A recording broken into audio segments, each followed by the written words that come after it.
সুপ্রিয় দর্শক, আমন্ত্রণ জানাচ্ছি প্রতি শুক্রবারের আয়োজন বিশেষ করোনা হেল্পলাইনে। সঙ্গে আছি আমি রুবায়েত ফেরদৌস। সুপ্রিয় দর্শক, দেশের সীমান্তবর্তী 15 জেলায় বাড়ছে করোনার সংক্রমণ। এর মধ্যে হটস্পট হয়ে উঠেছে চাঁপাইনবাবগঞ্জ। করোনা সংকটের সঙ্গে যোগ হয়েছে ব্ল্যাক ফাঙ্গাসের ঝুঁকি। সারা দেশে লকডাউন চলছে, কিন্তু তা অনেকটা ঘোষণাতেই সীমিত, মানা হচ্ছে না স্বাস্থ্যবিধি। গেল 24 ঘন্টায় মারা গেছেন 31 জন, আক্রান্ত হয়েছেন 1358 জন। এই যখন অবস্থা, করোনা সহ বিভিন্ন অসুখের চিকিৎসা পরামর্শ দিতেই আমাদের আয়োজন বিশেষ করোনা হেল্পলাইন। প্রতিদিনের মতো আজও আমাদের সঙ্গে আছেন 6 জন বিশেষজ্ঞ। শুরুতে সবার সঙ্গে পরিচয় করিয়ে দিচ্ছি। আমাদের সঙ্গে আছেন মুগদা মেডিকেল কলেজ হাসপাতালের প্রিন্সিপাল, মেডিসিন বিশেষজ্ঞ অধ্যাপক ডাক্তার আহমেদুল কবির। আপনাকে স্বাগত। National institute of kidney disease and ইউরোলজির পরিচালক অধ্যাপক ডাক্তার মোহাম্মদ মিজানুর রহমান, ওয়েলকাম। আছেন মাদকদ্রব্য নেশা নিরোধ সংস্থা মানুষের প্রতিষ্ঠাতার সভাপতি ডাক্তার অরূপ রতন চৌধুরী, ধন্যবাদ। আমাদের সঙ্গে আছেন বিশিষ্ট স্ত্রীরোগ বিশেষজ্ঞ অধ্যাপক ডাক্তার সংযুক্তা সাহা, একটু পরে আমাদের সঙ্গে যুক্ত হবেন। আর ইতিমধ্যে যুক্ত হয়েছেন national institute of neuro science and হাসপাতালের অধ্যাপক স্নায়ুরোগ বিশেষজ্ঞ ডাক্তার শরীফউদ্দিন খান এবং ঢাকা মেডিকেল কলেজের ডায়াবেটিস ও হরমোন বিভাগের বিভাগীয় প্রধান ডাক্তার ইন্দ্রজিৎ প্রসাদ। আপনাকে স্বাগত। প্রিয় দর্শক, জানিয়ে রাখছি আপনাদের সমস্যা প্রশ্ন শোনার জন্য আরটিভির টেলিফোন, ফেসবুক, মেসেঞ্জার আছে অবারিত। বিস্তারিত দেখুন স্ক্রলে এবং স্ক্রিনে। আমরা যাচ্ছি মূল আলোচনায়। প্রথমে অধ্যাপক ডাক্তার আহমেদুল কবির, আপনাকে দিয়ে শুরু করতে চাই। এই যে চায়না থেকে যে আমাদের সিনো ফার্মের টিকা প্রয়োগ চলছে এবং ফাইজারের টিকা অনুমোদনও দেওয়া হয়েছে, আগামী রোববার আসছে আমাদের 1,620 ডোজ টিকা। তো সংকট মোকাবেলায় এই সীমিত যে টিকা আসছে, এটা কতটা প্রভাব রাখবে বলে আপনার মনে হয় ডাক্তার আহমেদুল কবির?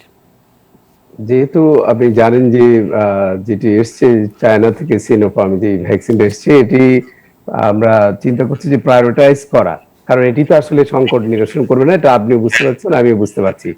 এটি হচ্ছে যে আমাদের যে ডক্টরের সংকট হবে সামনে, অ্যাটলিস্ট আমরা যদি মেডিকেল স্টুডেন্টদেরকে ভ্যাকসিনটা দিতে পারি, তাদেরকে যদি প্রতিরোধ করতে পারি, যারা আসলে ফ্রন্ট লাইন ফাইটার হিসেবে কাজ করবে আমাদের নবীন চিকিৎসক, এটি কিন্তু সংকট শুরু হয়ে যাবে যদি তাদেরকে আমরা ভ্যাকসিনেটেড করে তাদের পড়াশোনাটা কন্টিনিউ করে তাদের পরীক্ষা কন্টিনিউ না করি। অলরেডি আমরা কিন্তু অনেক সেশন পিছিয়ে গেছি, যে কারণে প্রায়োরিটি বেসিসে কিন্তু মেডিকেল স্টুডেন্টদেরকে দেওয়া হচ্ছে যাতে তারা পরীক্ষায় অংশগ্রহণ করতে পারে এবং ডাক্তারদের সংকটটা কেটে যায়। কারণ কয়েকটা সেশন কিন্তু আমরা ব্লক হয়ে গেছি কোভিডের এই সংকটের জন্য, যে কারণে এটি কিন্তু একটি ভালো উদ্যোগ নেওয়া হয়েছে যে স্টুডেন্টদেরকে, অ্যাটলিস্ট সব স্টুডেন্টদেরকে দেওয়া হচ্ছে, মেডিকেল স্টুডেন্ট, তারপর আপনার নার্সিং স্টুডেন্ট যারা আছেন, ম্যাথসের যারা আছেন, পর্যায়ক্রমে 37টি গভর্নমেন্ট মেডিকেল কলেজ এবং প্রাইভেট মেডিকেল কলেজ, তার সঙ্গে সবাইকে এই ভ্যাকসিনেটেড করা হবে। সুতরাং এটির যথাযথ প্রয়োগটা এখন খুবই জরুরি। যেটুকু সীমিত ভ্যাকসিন পাওয়া যাবে সেটি যাতে কার্যকর হয়, যারা ফ্রন্টলাইনে কাজ করবে তাদের দেওয়ার সিদ্ধান্তটা খুব যৌক্তিক বলে মনে করি। যদি বলেন, অনেকে যারা প্রথম ডোজ অ্যাস্ট্রাজেনেকা নিয়েছে এবং তাদের অনেকে পাচ্ছে না, টান পড়েছে, তারা কি সিনোফার্মার এই ভ্যাকসিনটা নিতে পারবে কিনা? মানে ভ্যাকসিন মিক্সিং এর ব্যাপারে কি পরামর্শ আপনার? এই মুহূর্তে এখনো এটি ব্যাপারে সিদ্ধান্ত হয়নি এবং বিভিন্ন জায়গায় ট্রায়াল হচ্ছে, সুতরাং এই মুহূর্তে যদি উত্তর এক শব্দে দিতে হয় তাহলে এখন দেয়া যাবে না। জি, অনেক ধন্যবাদ, আপনি সঙ্গেই থাকুন। আমরা যাব ডাক্তার মোহাম্মদ মিজানুর রহমান, কিডনি বিশেষজ্ঞ। আপনি যদি একটু বলেন যে করোনা মহামারীকালে স্বাস্থ্য চিকিৎসা সেবা অনেকখানি সংকুচিত হয়ে গেছে এবং কিডনি রোগীদের উপরে কি প্রভাব পড়ছে? একটা পরিসংখ্যান আমরা পেয়েছি যে করোনায় মারা যাওয়া 26% রোগী তারা কিডনি রোগে ভুগছিলেন। তো কিডনি রোগীদের জন্য করোনা এতটা ঝুঁকিপূর্ণ কেন হয়ে উঠছে, ডাক্তার মিজানুর রহমান? জি, ধন্যবাদ। অ্যাকচুয়ালি যাদের কিডনি ফেলিওর থাকে বা কিডনি, তারা হচ্ছে ইমিউনো কম্প্রোমাইজ। তো করোনা ডিজিজে যারা ইমিউনো কম্প্রোমাইজ পেশেন্ট, যাদের হচ্ছে ইমিউন সিস্টেমটা দুর্বল, তাদের বেশি এফেক্টেড হওয়ার চান্স থাকে এবং তাদেরকে ফ্যাটালিটি বা মৃত্যুর হার একটু বেশি হয়ে যায়। যার কারণে যারা কিডনি সংক্রান্ত বা কিডনি ফেলিওরে যারা ভুগতেছেন বা যারা আনকন্ট্রোল ডায়াবেটিস এইসব রোগ নিয়ে আসছেন, এবং আনকন্ট্রোল ডায়াবেটিস এবং uncontrol hypertension is one of the cause কিন্তু রেনাল ফেলিওর। এই রেনাল ফেলিওর যাদের আছে তাদের ইমিউন সিস্টেমটা দুর্বল থাকে, যার কারণে করোনা তাদেরকে অ্যাফেক্ট করে এবং করোনা যার কারণে kidney failure patient corona affected হলে তাদের সিভিয়ারিটি বেড়ে যায়, এই জন্য বেড়ে যাচ্ছে। আর এখন বর্তমানে যে কিডনি সার্ভিস যেটা, যেমন আমার যেটা আমরা যে হাসপাতালে আমি যে পরিচালক, national institute of kidney disease and urology, এখানে কিন্তু আমরা করোনার ভিতরেও আমরা কোনোদিন আমাদের আউটডোর সার্ভিস বন্ধ করি নাই, ইনডোর বন্ধ করি নাই, কারণ লটস অফ পেশেন্ট আসতেছে। এবং আমরা করোনাকালীন সময়ে পুরাটাই আমরা সোশ্যাল ডিস্টেন্সিং মেনটেন করে আউটডোর চালিয়ে যাচ্ছি, আমাদের আউটডোর বন্ধ নাই, ইনডোর চালিয়ে যাচ্ছি। এবং আমরা কিছুদিন আগে আমাদের মাননীয় স্বাস্থ্যমন্ত্রী মহোদয় এবং মাননীয় সচিবদের সমন্বয়ে ডিজি স্যার ছিলেন, একটা মিটিং হয়েছিলেন। তো প্রথমে আমাদের এখানে প্ল্যান ছিল যে করোনা জেনারেল ওয়ার্ড করা হবে, পরবর্তীতে ডিসিশন হলো শুধু কিডনি যারা ডিজিজ উইথ করোনা তাদের জন্য আমরা একটা কর্নার করছি বা একটা ওয়ার্ড করছি। তো আমার এখানে যার কারণে যারা corona affected with kidney disease তাদের জন্য আমরা একটা কর্নার করছি। 2 নম্বর একটা কর্নার করছি ইন্ডিয়ান ফেরত যারা কিডনি ডিজিজ তাদের জন্য কিন্তু আমাদের হাসপাতালকে অ্যাসাইন করা হয়েছে যে ইন্ডিয়ায় যারা গেছে কিডনি ডিজিজ তাদেরকে চিকিৎসা করার জন্য আমরা আলাদা একটা কর্নার করছি।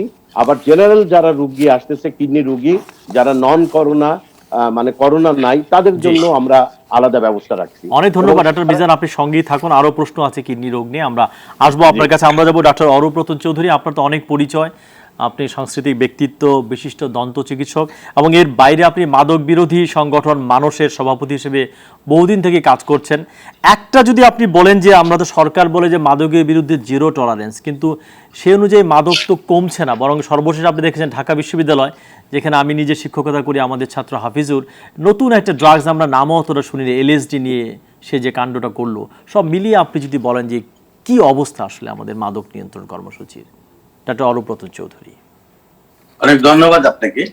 আসলে এখন বাংলাদেশ সরকার কিন্তু বিগত 2 বছর যাবৎ বাংলাদেশে মাদক বিরোধী অভিযান পরিচালনা করছে এবং এটা কিন্তু এখনো অব্যাহত আছে। মাননীয় প্রধানমন্ত্রী মাদকের বিরুদ্ধে জিরো টলারেন্স ঘোষণা করেছেন। কিন্তু সমস্যা যেটা সেটা হচ্ছে যে আমাদের 2টা সীমান্তই আমাদের একটা ঝুঁকিপূর্ণ অবস্থানে আছে। একদিকে মায়ানমার, সেখানে ইয়াবা আমাদের দেশে আসছে, একটা ভারতের যেটা আগে ফেন্সিডিল আসছে সেটা এখন বর্তমানে বাংলাদেশ ভারতের যৌথ চুক্তিতে এটা এখন বন্ধ হয়েছে, কিন্তু ইয়াবার সমস্যাটা কিন্তু আমাদের এখন কমেনি। কিন্তু আমাদের যে মেইন সমস্যাটা সেটা হচ্ছে যে আমাদের দেশে একটা বিরাট সংখ্যক মানুষ কিন্তু অ্যাবাউট 35.5% 15 বছর উপরে যারা, তাদের মধ্যে তামাকাসক্ত বাংলাদেশে প্রায় 4 কোটির মতো। এবং আপনি জানেন যে ধূমপান হচ্ছে একটা মাদকের যে গেটওয়ে, অর্থাৎ এটি হচ্ছে নাটের গুড়া, এবং এখান থেকে কিন্তু মাদকের প্রথমটা শুরু হয়। একটি গবেষণা দেখানো হয়েছে মাদকাসক্তের মধ্যে 98% হচ্ছে ধূমপাই, অর্থাৎ ধূমপান দিয়ে তারা শুরু করে এবং পরবর্তীতে দেখা যায় তারা বিভিন্ন ধরনের মাদকে আসক্ত হয়। বাংলাদেশে যেসব মাদক এখন চলছে তার মধ্যে এখন নতুন সাম্প্রতিককালে আপনি যেটা বললেন যে এলএসডি, সেটাও কিন্তু আমাদের দেশে নতুন নয়, এর আগেও একবার আসছিল, কিন্তু মাঝখানে এটা বন্ধ ছিল। কিন্তু এখন আবার যেহেতু মাদক পাচারকারীরা বিভিন্ন ধরনের ছলাকৌশল অবলম্বন করে, এখন তারা বিভিন্ন ভাবে এখন দেখেন ইন্টারনেটের মাধ্যমে কিন্তু এই মাদকটা কিন্তু বিক্রি হচ্ছে। এটা গত যে একটা মিডিয়া প্রেস ইয়েতে আমাদের আইন প্রয়োগকারী সংস্থা যেটা উল্লেখ করেন, তাতে দেখা যাচ্ছে যে ইন্টারনেটের মাধ্যমে, ফেসবুকের মাধ্যমে এগুলো মাদক কিন্তু এখন তরুণদের মধ্যে বিক্রি হচ্ছে।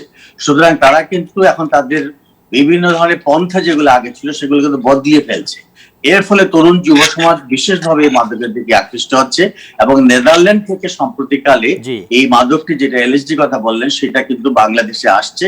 এবং এর আগেও কিন্তু হলি আর্টিজেনের যে ঘটনাটি ঘটেছিল সেখানে কিন্তু এই ধরনের একটা মাদকের আলামত পাওয়া গিয়েছিল।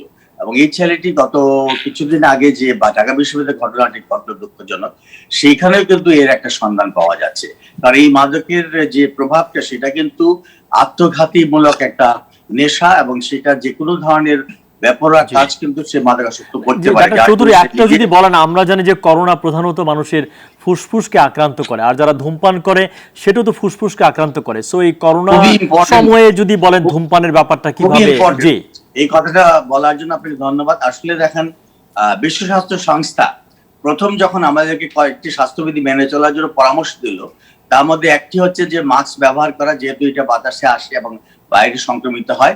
আরেকটি হচ্ছে 20 সেকেন্ড হাত ধোয়া, এবং তৃতীয়টি তারা বলছিল যে আমাদের শারীরিক দূরত্ব বজায় রাখা। কিন্তু একটি অত্যন্ত ইম্পর্টেন্ট কথা বলেছিল, যেটা আমরা এখন প্রায় বলি না বা বলতেও চাই না, সেটা হচ্ছে লাইফস্টাইল মডিফিকেশন, অর্থাৎ জীবন ব্যবস্থা পরিবর্তনের কথা কিন্তু বলেছিল। সেটার মধ্যে অন্যতম ছিল যে ধূমপানের কথা, মাদক ব্যবহারের কথা। প্রথম যখন চীনের ওয়াংহুতে এই করোনা ভাইরাস ধরা পড়লো, তখন কিন্তু চাইনিজ সায়েন্টিস্টরা একটি গবেষণা কাজ করে এবং তারা একটি হাসপাতালে 200 রোগীর উপর একটি গবেষণা করে দেখলো, যেখানে বেশিরভাগ রোগী ভর্তি ছিল তারা ছিল 60 ঊর্ধ্ব, তাদের অন্যান্য রোগে তারা আক্রান্ত ছিল এবং তাদের বেশিরভাগই ছিল ধূমপায়ী।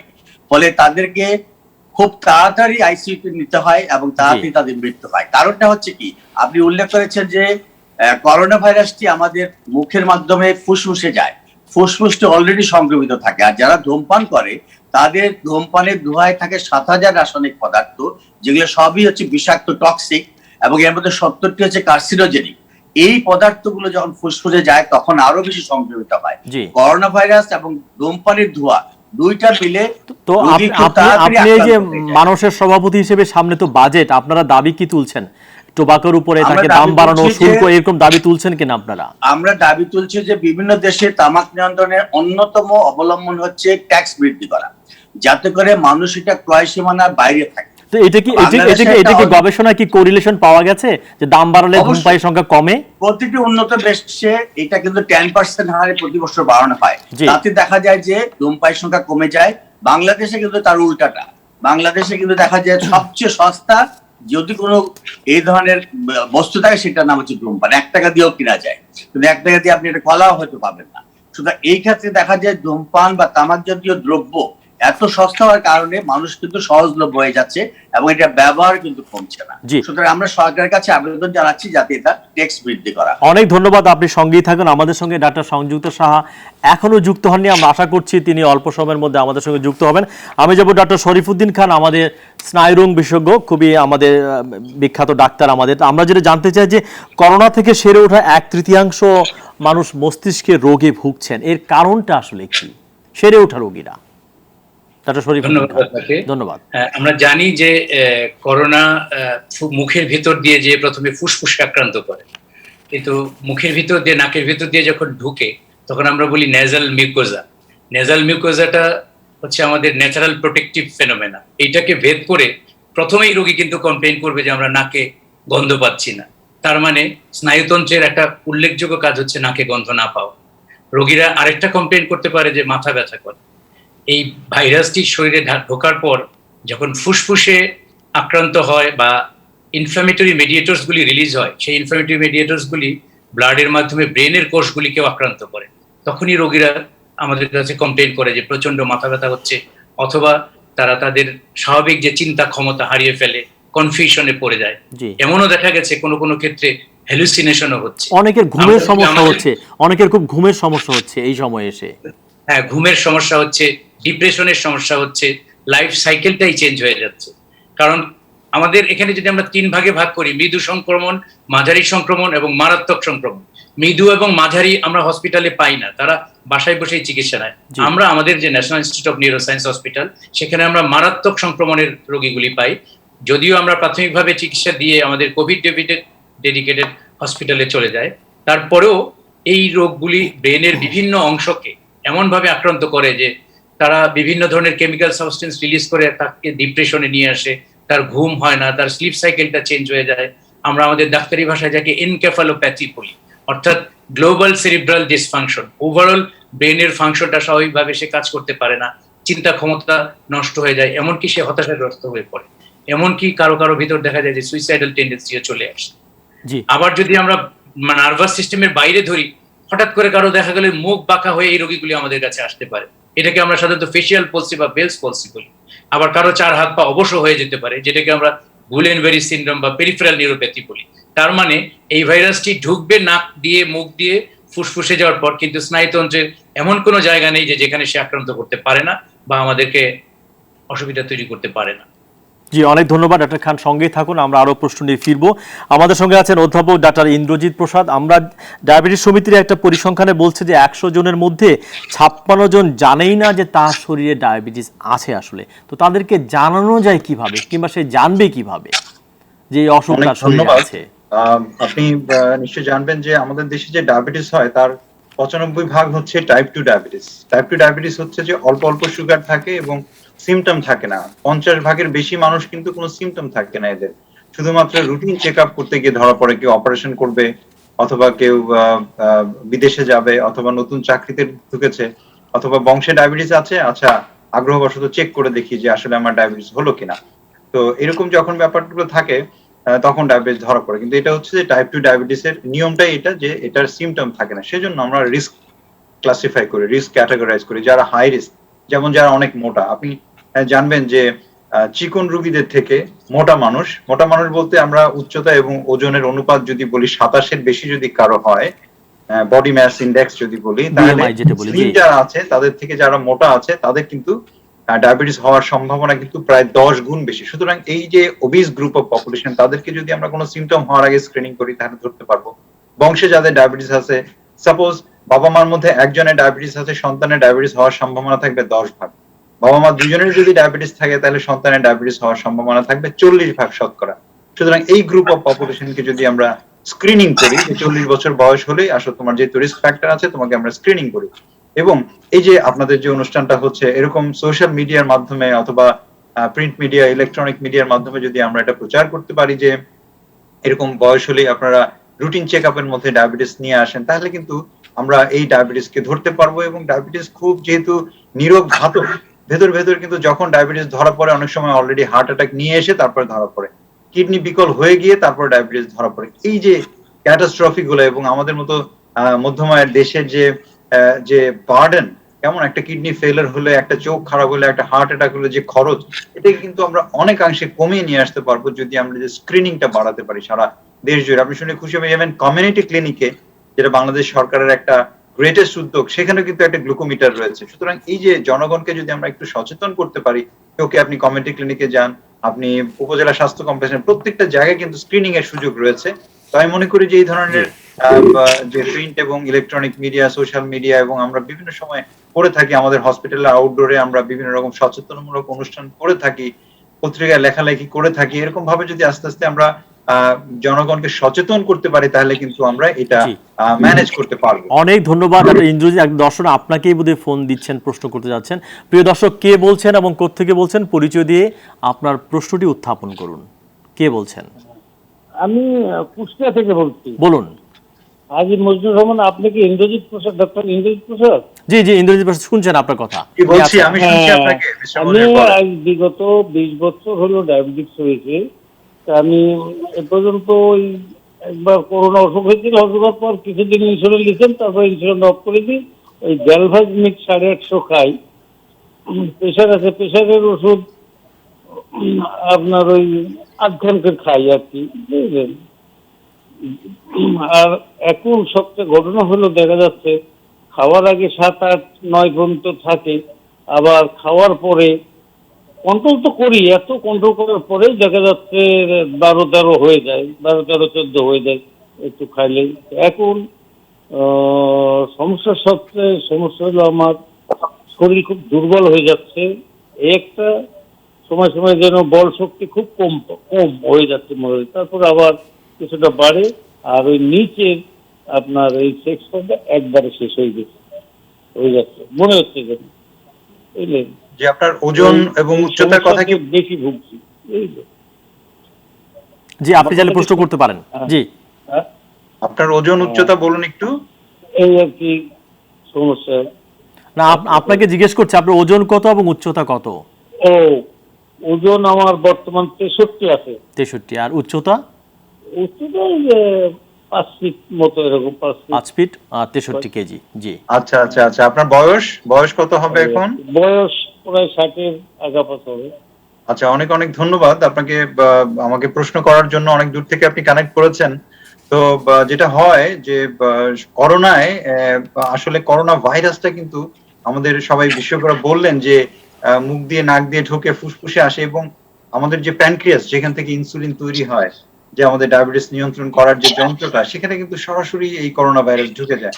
এবং যে কোষগুলো ইনসুলিন তৈরি করে, ছোট ছোট কোষ, বিটা সেল, সেই বিটা সেলের মধ্যে ঢুকে ওটাকে নষ্ট করে দেয়। যার ফলে দেখা যায় যে যার ডায়াবেটিস নেই, করোনা হলে তার ডায়াবেটিস হয়ে যাচ্ছে, যার ডায়াবেটিস কন্ট্রোলে থাকে, করোনা হলে তার ডায়াবেটিস কন্ট্রোলের বাইরে চলে যাচ্ছে, যে ট্যাবলেট নিচ্ছে তাকে ইনসুলিন দিতে হচ্ছে এবং অনেক অনেক পরিবর্তন আনতে হয়।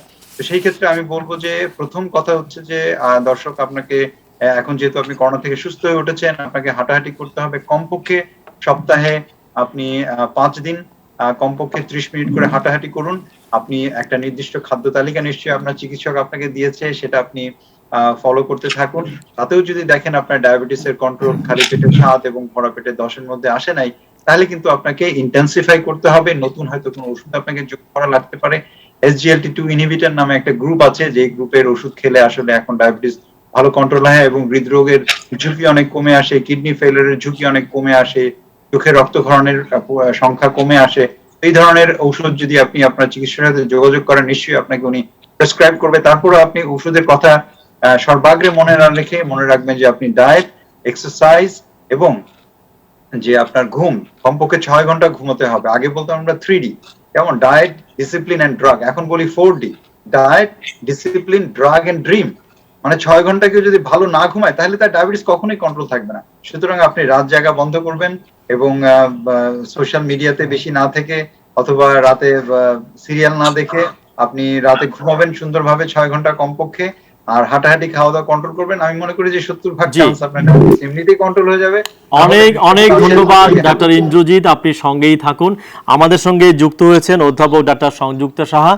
আপনাকে নমস্কার। আমরা যে প্রশ্ন আপনাকে করতে চাই, আজকে প্রধান একটা কাগজে, দেশের একটা অন্যতম শীর্ষস্থানীয় কাগজ, সেখানে একটা রিপোর্ট এসছে যে মাতৃ মৃত্যুহার 17% বেড়েছে, 17%।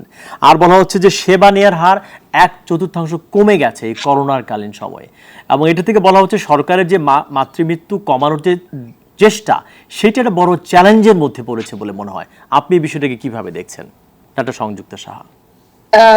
অ্যাকচুয়ালি তো আমাদের যেটা আমি বলবো যে করোনাকালীন সময়ে সমস্ত চিকিৎসকরা বাড়িতে থাকতে পারলেও আমরা যারা প্রসূতি বিশেষজ্ঞ তারা বাড়িতে থাকতে পারেনি। এবং শুধু আমাদের দেশেই নয়, আমরা ইউরোপ আমেরিকার দিকে যদি তাকিয়ে দেখি, সেখানেও বলেছে যে যেহেতু আমরা প্রসূতিদেরকে নিয়ে কাজ করি, দেখা গেছে যে আমরা আমাদের ফেস টু ফেস কনসালটেশন বন্ধ করবার জন্য অনেক কমপ্লিকেশন হয়েছে, অনেক প্রসূতি যেটার ভাগ পড়েছে আমাদের সরকারি হাসপাতালগুলোতে, যারা হচ্ছে কি যে প্রসূতিদেরকে নিয়ে তখন ডিলিংস করতো।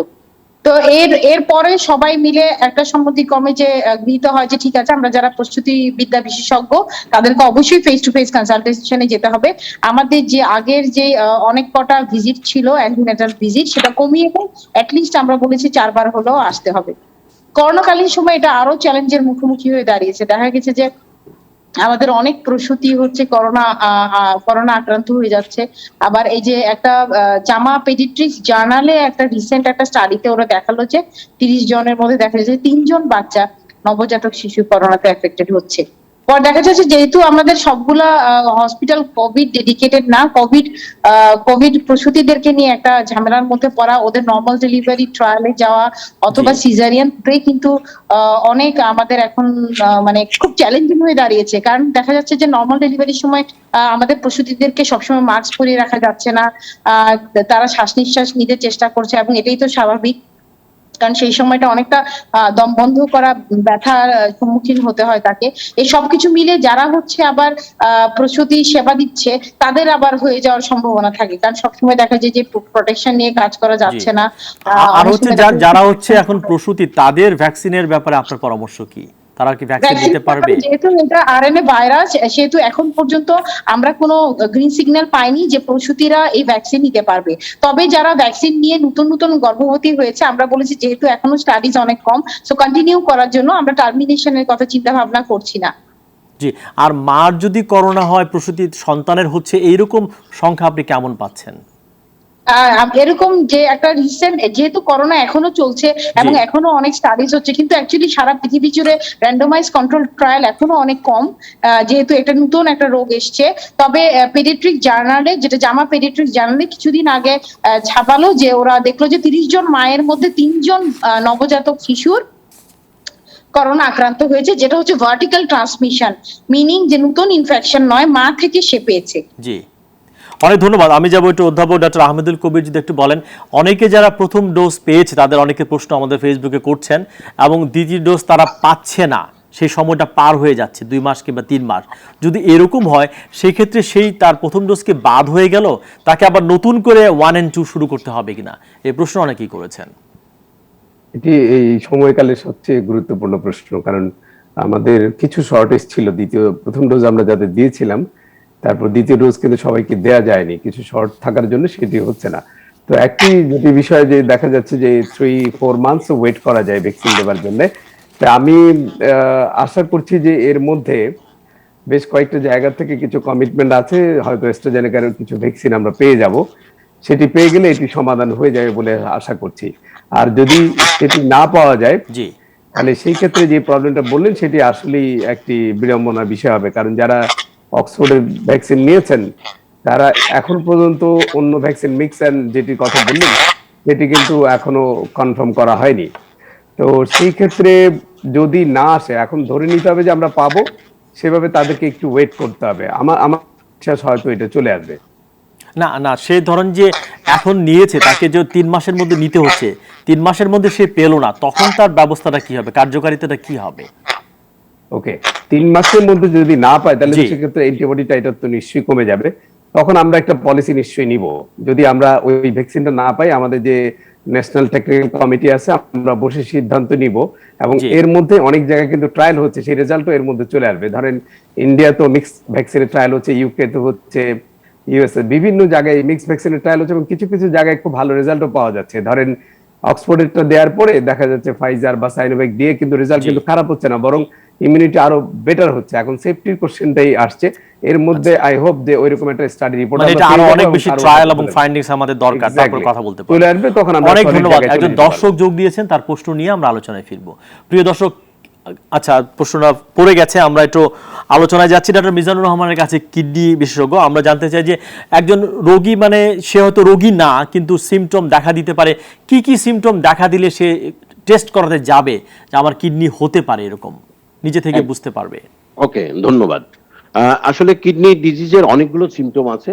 তো একটা হচ্ছে যে আমরা যদি চিন্তা করি, আমরা যদি রেক্টোগ্রেটলি যাই, যেমন কারোর প্রস্রাবে জ্বালা পোড়া করতেছে, বা প্রস্রাব করার সময় ব্যথা করতেছে, বা প্রস্রাব করতে গেলে তার ইনকমপ্লিট প্রস্রাব হচ্ছে, মানে প্রস্রাব যতটুকু হওয়ার কথা মনে হচ্ছে পেটের ভেতরে রয়ে গেছে, বা প্রস্রাব করার পরে তার ডিবলিং হচ্ছে বা কাপড় ভিজে যাচ্ছে, বাথরুমে যেতে যেতে তার কাপড় নষ্ট হয়ে যাচ্ছে, তার শরীর দুর্বল লাগতেছে, মাথা ঘুরতেছে, খাওয়ার বমি বমি ভাব আসছে, তারপরে শরীর ফ্যাকাশে হয়ে গেছে, যাকে বলি আমরা অ্যানিমিয়া।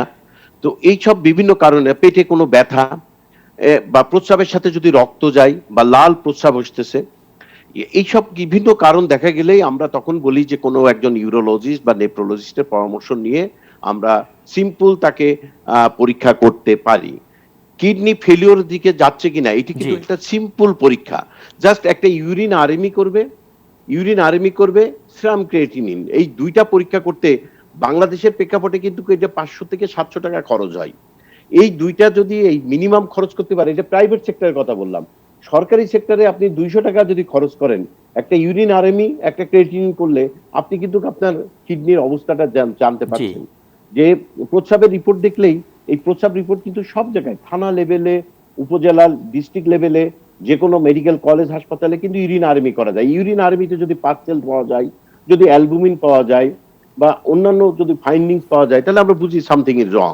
সেরাম ক্রিয়েটিনিন করে যদি দেখি সেরাম ক্রিয়েটিনিন নর্মালের চেয়ে বেশি হয়ে গেছে, তার মানে তার কিডনি খারাপের দিকে যাচ্ছে। এরপরে যদি তার ফ্যাসিলিটিস থাকে, একটা আল্ট্রাসাউন্ড করি, আল্ট্রাসাউন্ড করে যদি আমরা তাকে দেখি যে প্রস্রাবের রাস্তায় তার প্রস্রাব জমে থাকতেছে, তাহলে আমরা ধরে নিই যে তার পোস্টেড গ্ল্যান্ডে বা প্রস্রাবের রাস্তায় সমস্যা হচ্ছে। এটা ট্রান্স টু তার রেনাল ফেলিওর, আলটিমেটলি তার রেনাল ফেলিওর ডেভেলপ করবে।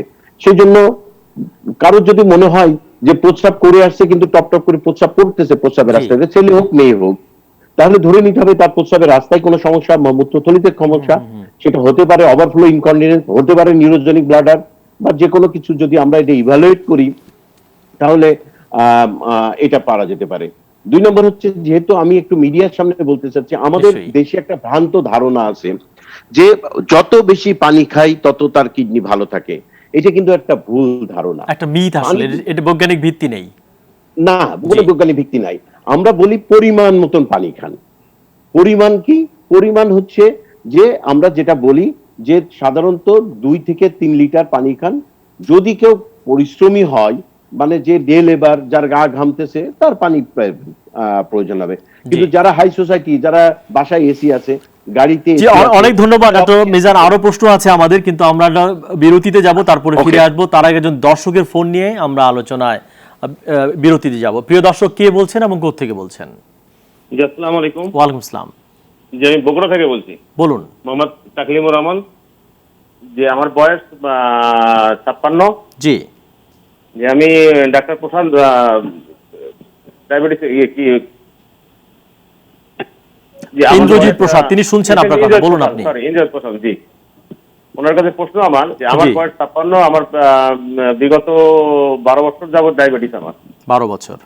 জি, আমার ছিল 12, 16, 18 এরকম চলছে, খাওয়ার পরে আর কি। হঠাৎ করে গত 3 মাস আগে ডায়াবেটিসটা আমি লিমিটা 5, শুধু লিমিটা 5 খেতাম, আর কিছু না। এর সঙ্গে প্রেশারের খেতাম একটা 25। তো হঠাৎ করে 3 মাস পূর্বে আমার ডায়াবেটিসটা একদম নর্মালে চলে আসে। মানে খাবার পরে হয় 6, 7, 7.5, আর খাবার পূর্বে 5, 4.5, 5 এরকম। জি। এবং আমার এই 3 মাসে হঠাৎ করে ওই ওজনটা আমার লস হয়ে যায় প্রায় 10 কেজি। তো আমি চিন্তিত যে হঠাৎ করে ওয়েট লস হওয়ার কারণটা কি? জি, আপনি থাকেন বগুড়া থেকে, আপনাকে ডাক্তার সাহেব প্রশ্ন করবেন, আপনি যাবেন না। বিরতির পরে আমরা আপনাকে দিয়ে শুরু করব, আপনি লাইনে থাকবেন, আমরা আবার আপনাকে ফোন করব, আপনি থাকুন। প্রিয় দর্শক, বিশেষ করোনা হেল্পলাইনে আমরা ছোট্ট বিরতি নিচ্ছি, ফিরে আসবো একটু পরেই, সঙ্গে থাকুন।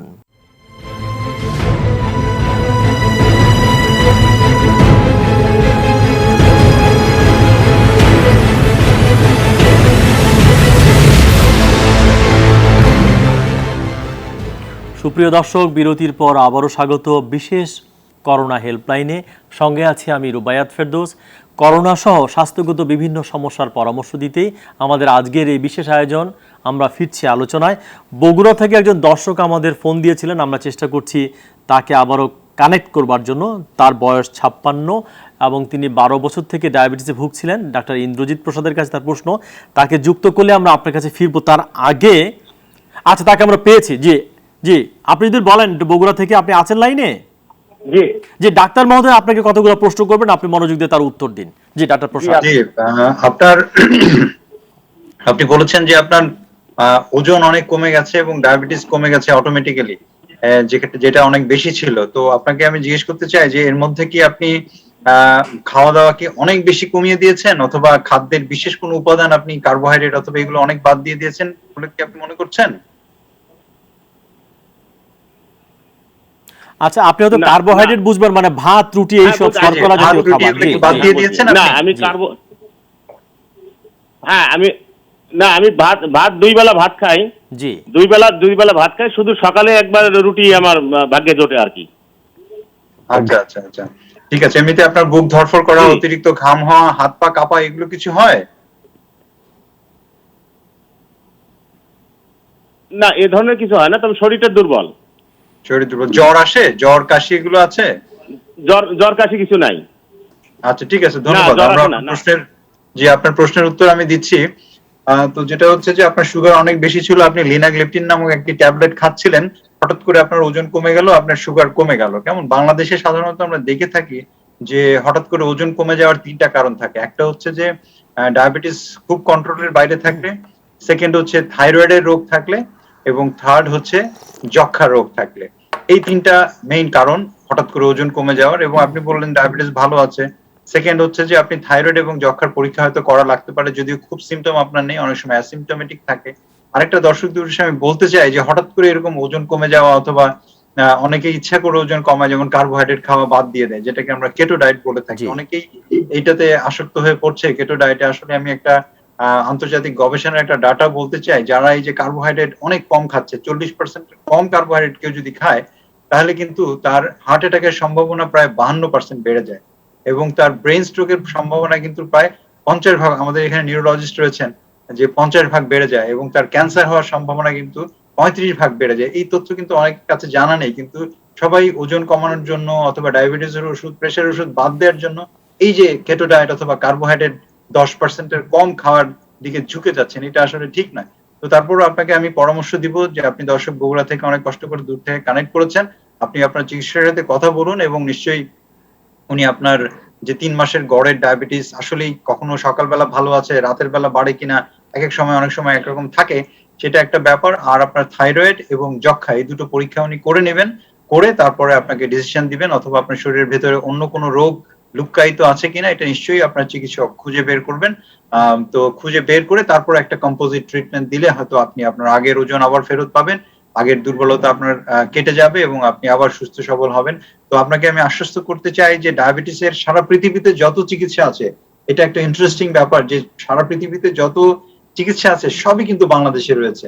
সমস্ত ওষুধ, সমস্ত স্ট্র্যাটেজি সবই বাংলাদেশে রয়েছে। এবং ওষুধের আগে আমিও আগেও বলেছি যে আপনার হাঁটাহাঁটি এবং খাওয়া দাওয়ার সঠিক খাদ্য তালিকা মেনে চললে, ভালো ঘুমলে কিন্তু ডায়াবেটিস ভালো কন্ট্রোল থাকে। তো আমি মনে করি আপনার চিন্তিত হওয়ার কোনো কারণ নেই, আপনি বিষয়ের সাথে কথা বলুন আপনার চিকিৎসকের সাথে, নিশ্চয়ই এটা সমাধান আপনি অনেক পাবেন। ধন্যবাদ আপনাকে।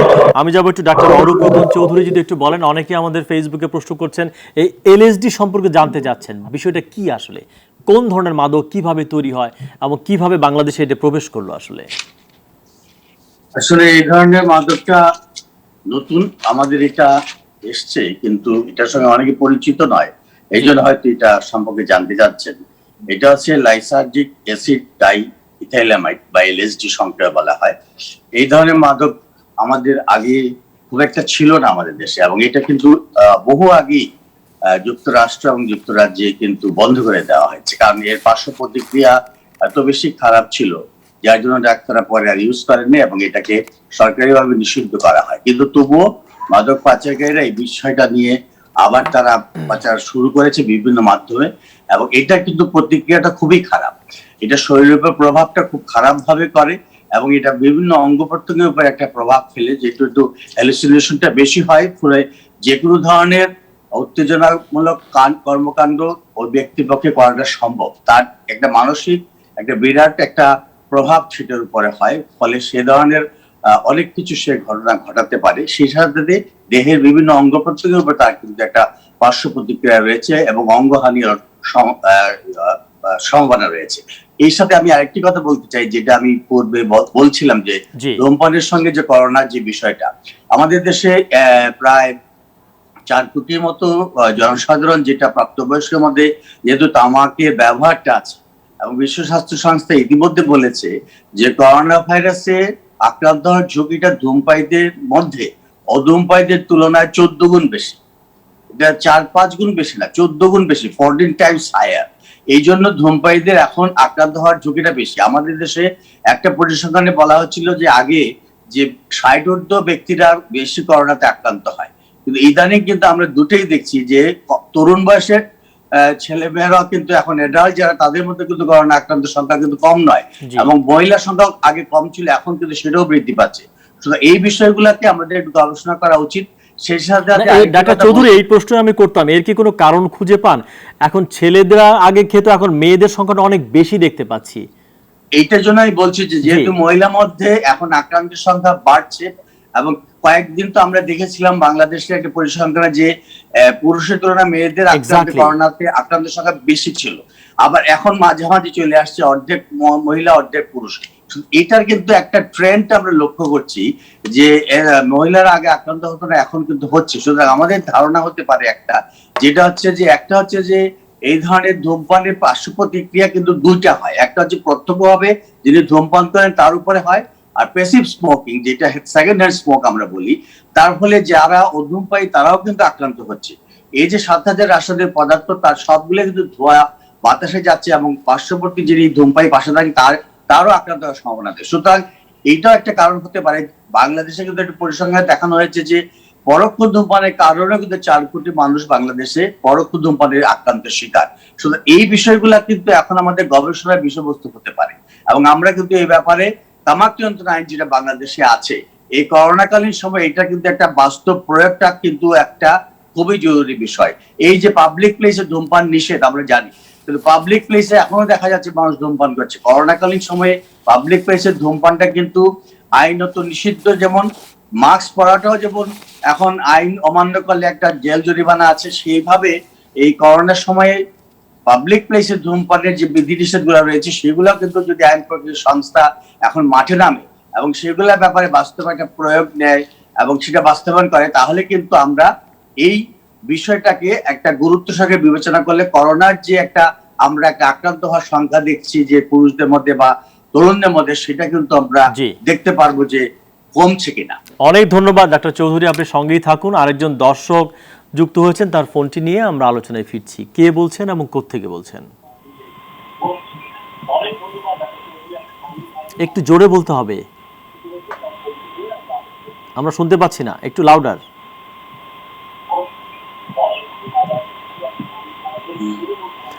আপনি টেলিভিশনের ভলিউমটা কমিয়ে প্রশ্ন করতে হবে, টেলিভিশনের ভলিউম কমিয়ে প্রশ্ন করতে হবে।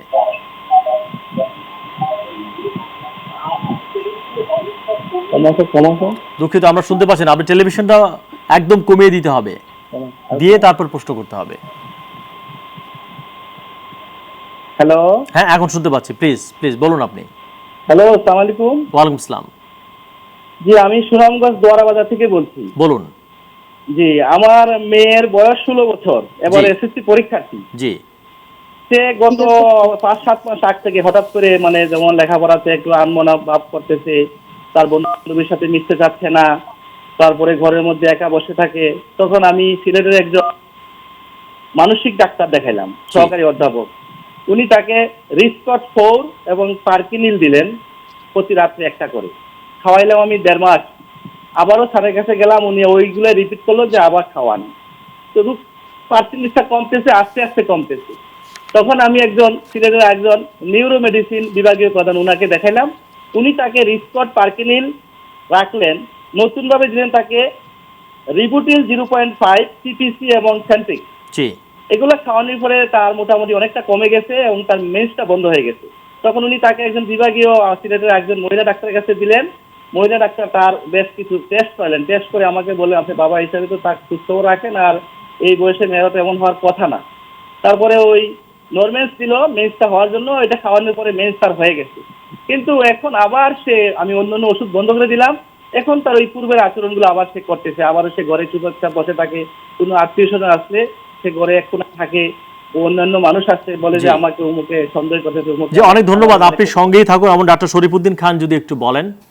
জি জি, ধন্যবাদ। আপনার মেয়ের বয়স কত? বয়স 16 বছর। 16 বছর বয়সে যে উপসর্গগুলি বললেন, যে সামাজিকভাবে নিজেকে বিচ্ছিন্ন করে রাখা অথবা ঘরে বসে থাকা, কারোর সঙ্গে কথা না বলা, যত না তাৎক্ষণিকভাবে এটা স্নায়বিক মনে হয়, তার চাইতে আমার কাছে এটাকে মানসিক সমস্যার মতোই মনে হচ্ছে।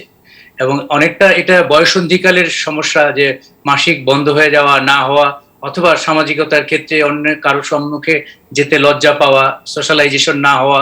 আমি মনে করি যে এই ক্ষেত্রে স্নায়ুরোগ এবং মনোরোগ স্থানীয়ভাবে বিশেষজ্ঞ যারা, ওনাদের সাথে বসে আবার প্রপারলি ডিটেইল হিস্ট্রি নিয়ে তাকে একটু কাউন্সেলিং করা দরকার। এখানে একটা জিনিস উল্লেখযোগ্য যে উনি রিভোট্রিল বা ক্লোনাজিপাম জাতীয় ওষুধ খেয়ে ভালো হয়েছে। আমরা সাধারণত ডিপ্রেশন বা প্যানিক অ্যাটাক হলে এই ধরনের ওষুধপত্র দিয়ে থাকি, সাময়িকভাবে সে ভালো হয়ে দেখা যাচ্ছে যে আবার সে সেই একই উপসর্গে চলে যাচ্ছে। আমি মনে করি যে ওকে স্থানীয় বিশেষজ্ঞের সাথে বসে আলোচনা করে। অনেক ধন্যবাদ। ডাক্তার সংযুক্ত সাহা কিছু বলবেন কিনা, যেহেতু পিরিয়ডের সমস্যা সে বলেছে, 16 বছরের মেয়ে। 16 বছরের মেয়ে পিরিয়ডের সমস্যা হতে পারে, সেটা ওর শুরু থেকে এরকম পিরিয়ডের সমস্যা ছিল কিনা সেটা জানতে হবে, অথবা নতুন করে আসছে কিনা। তাকে স্থানীয় কোনো গাইনো স্পেশালিস্টের কাছে দেখিয়ে নিতে হবে যে তার কোনো হরমোন জনিত কোনো সমস্যা আছে কিনা। তার অতিরিক্ত সে মেদভুঁড়ি জমে যাওয়া, ঘাড়ের নিচে কালো হয়, এগুলো সাধারণত দেখা যায় যে যাদের মাসিক অনিয়ম 90% ক্ষেত্রে আপনি কোনো ইনভেস্টিগেশন ছাড়াই বলতে পারেন যে পলিসিস্টিক ওভারিয়ান ডিজিজে ভুগছে কিনা। যদি তাই ভুগে থাকে তাহলে তার লাইফস্টাইল চেঞ্জ করতে হবে, তাকে খাওয়া দাওয়া চেঞ্জ করতে হবে, কায়িক শ্রম করতে হবে, রেগুলার একজন গাইনি বিশেষজ্ঞের কাছে থাকতে হবে, যাতে অতিমাত্রায় কোনো হরমোনের প্রভাবে শরীরে কোনো বিরূপ প্রতিক্রিয়া না হয়। জি, অনেক ধন্যবাদ। সংযুক্ত আপাকে যেহেতু ওটিতে যেতে হবে, তার আগে কয়েকটা প্রশ্ন আমরা ঝটপট আপনার কাছ থেকে নিয়ে নিতে চাই। বলা হচ্ছে করোনার মধ্যে যারা অন্তঃসত্ত্বা, তারা একটা উদ্বেগ, ভয়, অনিশ্চয়তার মধ্যে থাকেন, তাদের জন্য আপনার পরামর্শ কি থাকবে? অ্যাকচুয়ালি করোনাকালীন সময়ে আমি বলবো কি যে যেটা WHO এখন আজকের দিনে যে মানে নিরাপদ মাতৃত্ব দিবস ছিল আমাদের 28শে মে, জি সেই হিসেবে WHO একটা স্পিচ ছিল যে আমরা ঘরে থাকি এবং মা এবং গর্ভবতী মা এবং নবজাতক শিশুকে আমরা নিরাপদে রাখি। এই কথাটা কিন্তু মাহাত্ম্য এখানে যে যদি শুধু গর্ভবতী মহিলা ঘর থেকে বাহির না হন, ঘরে থাকেন, তাহলে শুধু কিন্তু তার প্রোটেকশন নিশ্চিন্ত হচ্ছে না। নিশ্চিন্ত হবে যদি তার ঘরের লোকজন ঘরে থাকে এবং তাকে প্রোটেকশনে সাহায্য করে। কারণ ঘরের আর কারো করোনা হলে দেখা যাচ্ছে যে আমাদের এখানে গর্ভবতী মহিলা কিন্তু সাধারণত ঘরেই থাকছে, ঘর থেকে বার হচ্ছে উনার হাজবেন্ড অথবা উনাদের বাসার যারা আছেন তারা বের হচ্ছে, এবং তারা যদি প্রোটেকশন ছাড়া বের হয়, যেটা বলছে যে আমাদের প্রধানমন্ত্রীও বলেছেন যে আমাদের মাস্ককেই কিন্তু আমাদের ভ্যাকসিন হিসেবে ধরে নিতে হবে।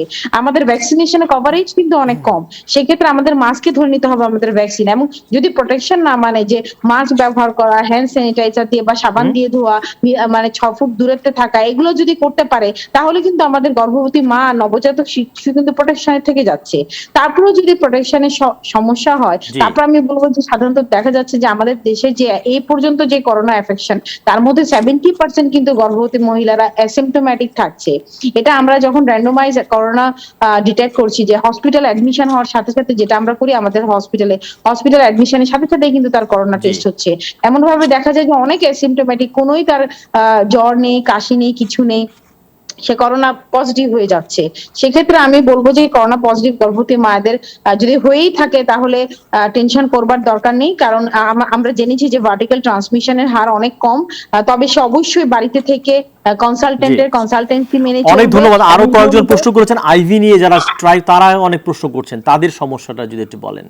আইভিএস যারা ট্রাই করছেন, আইভিএফ জি, টেস্ট টিউব বেবি যেটা প্রচলিত ভাবে আমরা বলি, তাদের কথা আমি বলবো যে যাদের অ্যাকচুয়ালি তো করোনা নিয়ে আমাদের থাকতে হবে বহু বছর, কত বছর যে থাকতে হবে আমরা জানি না। তো যাদের বয়স বেড়ে যাচ্ছে, যাদের 35-এর উপর বয়স বেশি, যাদের ডিম্বাশয় ডিম্বাণু অনেক কমে যাচ্ছে, যাদের আইভিএফ ফেইল হওয়ার সম্ভাবনা সামনে আছে, তাদেরকে আমি বলবো যে আইভিএফ ট্রাই করার জন্য, কারণ তাদের সময় কিন্তু সীমাবদ্ধ। অনেক সময় দেখা যায় যে আমাদের দেশের মহিলারা যারা বন্ধ্যাত্বে ভুগছে, যারা আইভিএফ এর অ্যাকচুয়ালি ক্যান্ডিডেট, তারা অনেক সময় শেষ বয়সে এসে ভাবনা চিন্তা করে যে চলো এখন আইভিএফ করি, যখন তাদের অলরেডি বয়স 39-40 বছর। এই মেসেজটা আমি প্রত্যেকটা যারা বন্ধ্যাত্বতে ভুগছে সেই সব কাপলদের জন্য, যে বন্ধ্যাত্ব চিকিৎসা, আমি একটা কথা বলবো যে সময়ের 1 ফোর অসময়ের 10 ফোর, সময় মতো সে চিকিৎসা না নিলে সে কিন্তু অনেক খরচের মধ্যে পড়ে যায় এবং দেখা যায় যে সে বন্ধ্যাত্ব, সে কোনো চিকিৎসা আরেকটা বলেন, পাচ্ছে না। AMH লেভেল কমে গেলে কোনো পরামর্শ, এরকম একজন জানতে চেয়েছেন, খুব টেকনিক্যাল টার্ম, আপনি বলতে পারবেন? AMH লেভেল অ্যাকচুয়ালি ঠিক AMH লেভেল না, আমাদের দেশে কিন্তু দেখা যায় যে বিভিন্ন ল্যাবের AMH লেভেল ভিন্ন, অথচ কিন্তু আমাদের ক্লিনিক্যালি রোগীটা ফিজিক্যালি দেখতে হয়, বিকজ আমরা ট্রিটমেন্ট করি না কোনো ব্লাড টেস্টের, আমরা ট্রিটমেন্ট করি কিন্তু একজন পেশেন্টের, একজন রোগীর ট্রিটমেন্ট করে থাকি।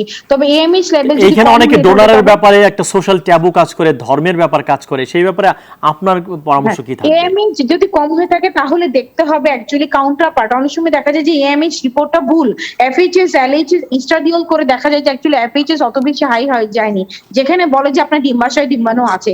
এই জন্য যারা কনসালটেন্সি করে, যারা ইনফার্টিলিটি স্পেশালিস্ট, তাদের কাছে সাহায্য নেওয়া, কারণ এটা শুধু স্পেসিফিক একটা AMH এর উপর ভিত্তি করে কিন্তু তার ইনফার্টিলিটি চিকিৎসা হচ্ছে না।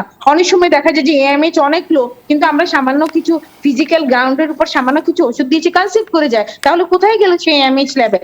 অ্যাকচুয়ালি AMH লেভেল তো বিভিন্ন ল্যাবের আমাদের যে কোয়ালিটি, সেই কোয়ালিটি অনুসারে 19-20 হতেই পারে, কারণ অনেক সময় কোয়ালিটি কন্ট্রোল নাও হতে পারে। কারণ আমরা তো শুধু একটা ব্লাড টেস্টকে ট্রিটমেন্ট করতে পারি না, ব্লাড টেস্টের উপর ভিত্তি করে কিন্তু কোনো ট্রিটমেন্ট হয় না।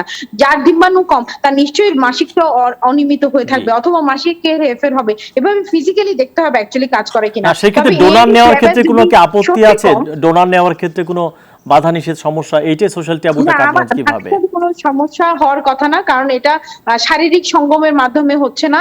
এটা আমরা বলবো যে ব্লাড ডোনেশন, কিডনি ডোনেশন মতোই কিন্তু একটা ডোনেশন, এগ ডোনেশন অথবা স্পার্ম ডোনেশন। একদম শেষ প্রশ্ন আপনাকে, জি জি আপনি চলে যাবেন। শেষ প্রশ্ন যেটা করি আমি আপনাকে, সেটা হচ্ছে যে এটা নিদর্শী চৌধুরী বলেছিলেন যে তিনি হচ্ছেন প্রথম বাঙালি যিনি তার স্ত্রীর ডেলিভারির চিকিৎসাটা নিজের টাকায় করিয়েছিলেন। আমরা দেখি এখনো ঢাকা শহর কি অন্য শহরে স্বামী যখন সন্তান সম্ভব হয় সে স্ত্রীকে গ্রামে পাঠিয়ে দেয়, যেখানে স্বাস্থ্য সুবিধা বেশি থাকে না, এবং শ্বশুরের টাকায় বাচ্চাটা হওয়ানোর ব্যবস্থা করে।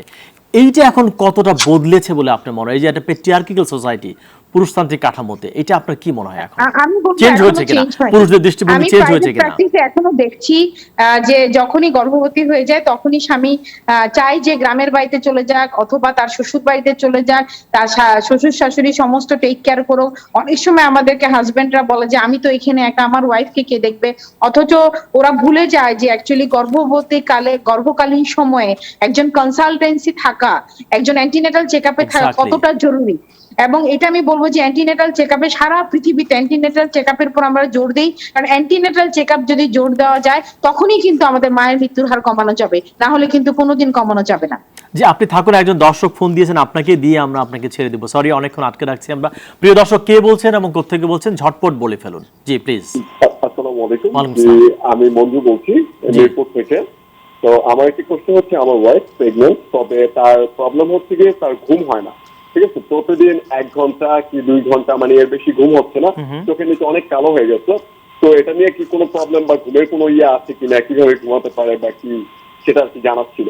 জি, আপা যদি বলেন। সংযুক্ত সাহা। আমি ঠিক ভালো করে শুনতে পাইনি, উনার ওয়াইফ কি গর্ভবতী এবং ঘুম হচ্ছে না, যে কারণে চোখের নিচে কালো দাগ পড়ে যাচ্ছে, এরকম একটা সমস্যা। গর্ভবতীদের যেটা আমি বলবো যে অনেক সময় এরকম হয় যে সারাদিন জুড়ে ওরা শুয়ে থাকে, সারাদিন জুড়ে শুয়ে থাকে, ন্যাচারালি তার ঘুম হওয়ার কথা না। তাকে টাইম টু টাইম খেতে হবে, এবং আমরা যেটা বলি যে কায়শ্রম করার জন্য, এক্সারসাইজ করার জন্য, যেখান থেকে আমাদের গর্ভবতী মায়েরা অনেক দূরে থাকে। আমরা সাধারণত কোনো সিডেটিভ দিতে চাই না, এটা ওয়ার্ল্ড ওয়াইড জুড়েই কিন্তু মানা করা, কারণ কোনো সিডেশন কোনো প্রেগন্যান্সিতে সেফ নয়। এবং আমাদের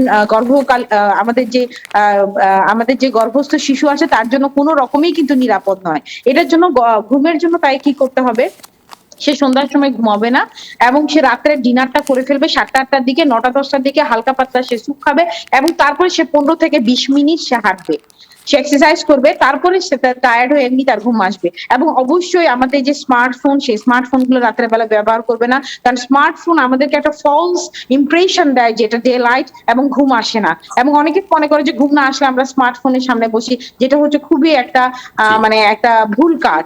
তাকে কায়িক শ্রম করতে হবে, এক্সারসাইজ করতে হবে, নিয়মিত খাওয়া দাওয়া করতে হবে, তবেই তো ঘুম হবে। জি, অনেক ধন্যবাদ। আমরা আপনাকে এখন ছেড়ে দিচ্ছি। অপারেশন থিয়েটারে আপনার সাফল্য কামনা করছি। আপনি অনেক ভালো থাকবেন। অনেক ধন্যবাদ যুক্ত হওয়ার জন্য। আমার দর্শকদেরকে ধন্যবাদ। আমি খুবই দুঃখিত আমার সময়ের স্বল্পতার জন্য। নেক্সট টাইম আরো কিছু সময় দেওয়ার জন্য অনেক ধন্যবাদ, অনেক ধন্যবাদ। আমরা যাব অধ্যাপক ডক্টর আহমেদুল কবির, যদি একটু বলেন যে বাংলাদেশের সীমান্তবর্তী জেলাগুলোতে যেভাবে করোনা বাড়ছে, বিশেষ করে চাঁপাইনবাবগঞ্জে প্রায় 50% বলা হচ্ছে, কিংবা হচ্ছে সাতক্ষীরাতে অনেকখানি বেড়ে যাচ্ছে, আবার ব্ল্যাক ফাঙ্গাস নিয়ে অনেক কথাবার্তা হচ্ছে, সেই প্রশ্ন উত্তর আমি খুঁজবো আপনার কাছে। তার আগে আরেকজন দর্শক ফোন দিয়েছেন, তার ফোনটি নিয়ে আমরা আলোচনায় ফিরছি। কে বলছেন, কোত্থেকে বলছেন? আসসালামু আলাইকুম, আমি ঠাকুরগাঁও থেকে পারভিন বলছিলাম। জি আপা বলুন। আমার এই যে একটু সমস্যা হচ্ছে মাথা ব্যথা, মাথার মানে মাঝখানটা প্রচুর ব্যথা করে, আর শরীর, আর হচ্ছে আপনার এটা সমস্যা অনেকদিন ধরে। আগে ঘুম হইতো না, ডাক্তার দেখানোর পর ঘুমটা এখন ঠিক হয়েছে, কিন্তু ব্যথাটা মাঝে মধ্যেই উঠে, আর ব্যথাটা উঠলে মানে শরীরটা খুব কাঁপে, জ্বর চলে আসে। যে আপনি থাকুন, ডক্টর শরীফউদ্দিন খান যদি কোনো প্রশ্ন করতে চান ওনাকে সম্পূরক। মাথা ব্যথার সময় বমি হয় আপনার কোনো? হ্যালো, আপনি কি আছেন লাইনে? জি আছি। মাথা জিজ্ঞেস করছে আপনাকে বমি হয় কিনা। হ্যাঁ, বমি ভাবটা আসে, কিন্তু বমি হঠাৎ মঠাৎ হয় আর কি, সবসময় হয় না। আচ্ছা, ধন্যবাদ আপনাকে। এটি আসলে আমরা যেটাকে স্বাভাবিক ভাষায় মাইগ্রেন বলি, তার সঙ্গে যদি স্ট্রেস থাকে সেটাকে আমরা মিক্সড টাইপ অফ হেডেক বলি। সামাজিক দুশ্চিন্তা, টেনশন থাকলে ঘুম হবে না, প্রায় ব্যথাটা উঠানামা করবে। এমনও হতে পারে যে মাসের ভিতর 5 থেকে 10-12 হতে পারে। এই ক্ষেত্রে নিয়ম হচ্ছে তাৎক্ষণিকভাবে ব্যথা প্রশমনের জন্য কিছু ব্যথানাশক ওষুধ খাওয়া, আর লম্বা সময় জুড়ে আমরা যেটাকে প্রোফাইলেকটিক ট্রিটমেন্ট বলি, সেটার জন্য আমরা কিছু ওষুধ নির্দেশ করে থাকি।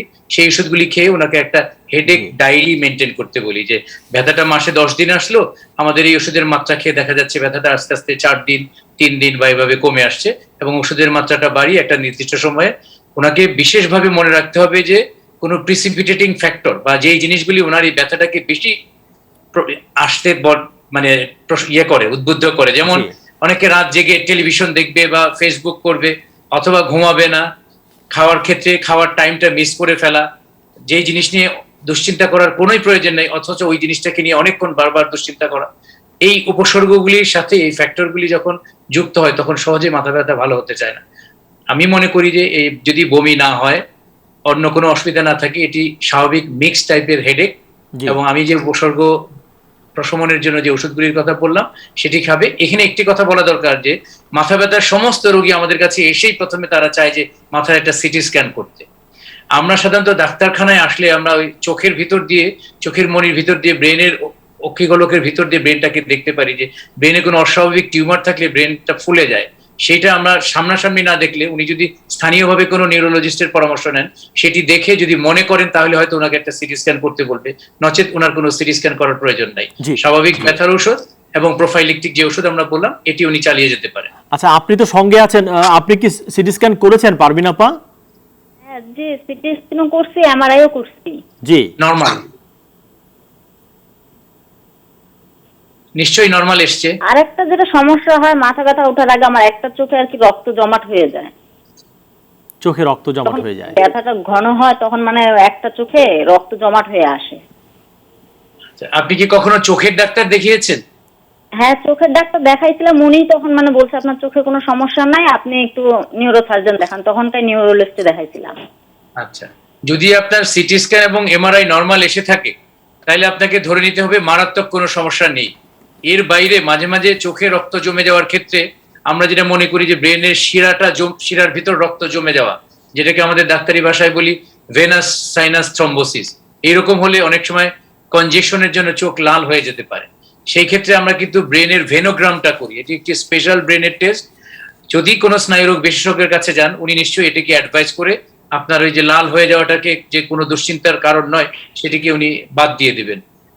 এছাড়া আপনি যে ওষুধগুলি খাচ্ছেন আমি মনে করি ওগুলি চালিয়ে যেতে হবে আর কি আপনাকে। জি, অনেক ধন্যবাদ ডক্টর শরীফুদ্দিন খান, সঙ্গেই থাকুন। ডক্টর আহমদুল কবির, যে প্রশ্ন আমরা করছিলাম সীমান্তবর্তী জেলাগুলোর যে সংক্রমণ সেটা আমাদের জন্য কি অবস্থা, আর হচ্ছে ব্ল্যাক ফাঙ্গাস নিয়ে অনেকে প্রশ্ন করেছেন। প্রথমটি দেখেন, আপনি ওই চাঁপাইনবাবগঞ্জটা যদি খেয়াল করেন, ভৌগোলিক সীমান্ত দেখেন যে আমাদের চাঁপাইনবাবগঞ্জের পশ্চিমে কিন্তু মালদহ বা মুর্শিদাবাদ, ইন্ডিয়ার যে বর্ডারটা এটিকে ক্লোজ, এবং সোনামসজিদ যে আমাদের বন্দর, স্থলবন্দর, এটি কিন্তু চাঁপাইনবাবগঞ্জ থেকে ক্লোজ প্রক্সিমিটি। এখানে তো প্রচুর ট্রাক আসছে, দেশে বেরিয়ে যাচ্ছে, এবং এত বর্ডারটা এত পোরাস, আমরা একটু যেটা হচ্ছে যে খুব কড়াকড়ি করার ফলে, ধরেন যারা এসছে তাদেরকে কোয়ারেন্টাইন এবং অনেক বেশি রেস্ট্রিক্ট করবার ফলে হয়তো ওই রেড জোনেই রয়ে গেছে, এখনো সেরকম ভাবে সংক্রমণটি ছড়ায়নি। তবে যেটি এতে স্বস্তি পাওয়ার কিছু নেই। আমি যেটা মনে করি যে, আমি আজকেও কথা বলেছি, আমাদের সেন্টার ফর ডিজিজ কন্ট্রোল সিডিসির সঙ্গে কথা হয়েছে, যেই অ্যান্টিজেন রয়েছে আমাদের টেস্ট করবার প্রায় 6 লক্ষর উপর আমাদের অ্যান্টিজেন কিট এই মুহূর্তে আমাদের আছে।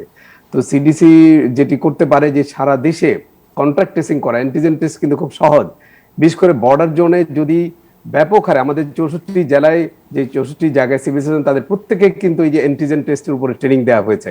তারা যদি কন্ট্রাক্ট টেস্টিং এবং টেস্টিং গুলো, এই কেসগুলোকে আইডেন্টিফাই করে তাড়াতাড়ি ক্লোজ না করে, এগুলো কিন্তু ছড়িয়ে যাবে। আমি বারবার বলছি যে যেই জায়গাটায় সীমান্তবর্তী, যেই জায়গাটায় লিমিটেড রয়েছে সেখানটাই লিমিট থাকুক, সেটি যাতে সারা দেশে ছড়িয়ে না পড়ে। প্রয়োজন হলে ঢাকার চারিদিকে একটি ব্লকেড তৈরি করা উচিত। ঢাকা শহরটা এত বেশি ডেন্সলি পপুলেটেড, এবং আরবান এরিয়া যদি ইন্ডিয়ান ভেরিয়েন্ট কোনোভাবে ছড়িয়ে যায় তাহলে কিন্তু আমাদের ভারতের মতো একটা ভয়াবহ বিপর্যয় অপেক্ষা করবে, যেখানে সবাইকে সচেতন হতে হবে এবং টেস্ট কন্ট্রাক্ট ট্রেসিং করে লিমিট করে দেয়া, এবং যারা এই ইন্ডিয়ান ভেরিয়েন্টে আক্রান্ত তাদেরকে সেই জায়গায় আটকে দেয়া, তাদেরকে আইসোলেট করে ফেলা, এটি ছাড়া কোনো বিকল্প নেই।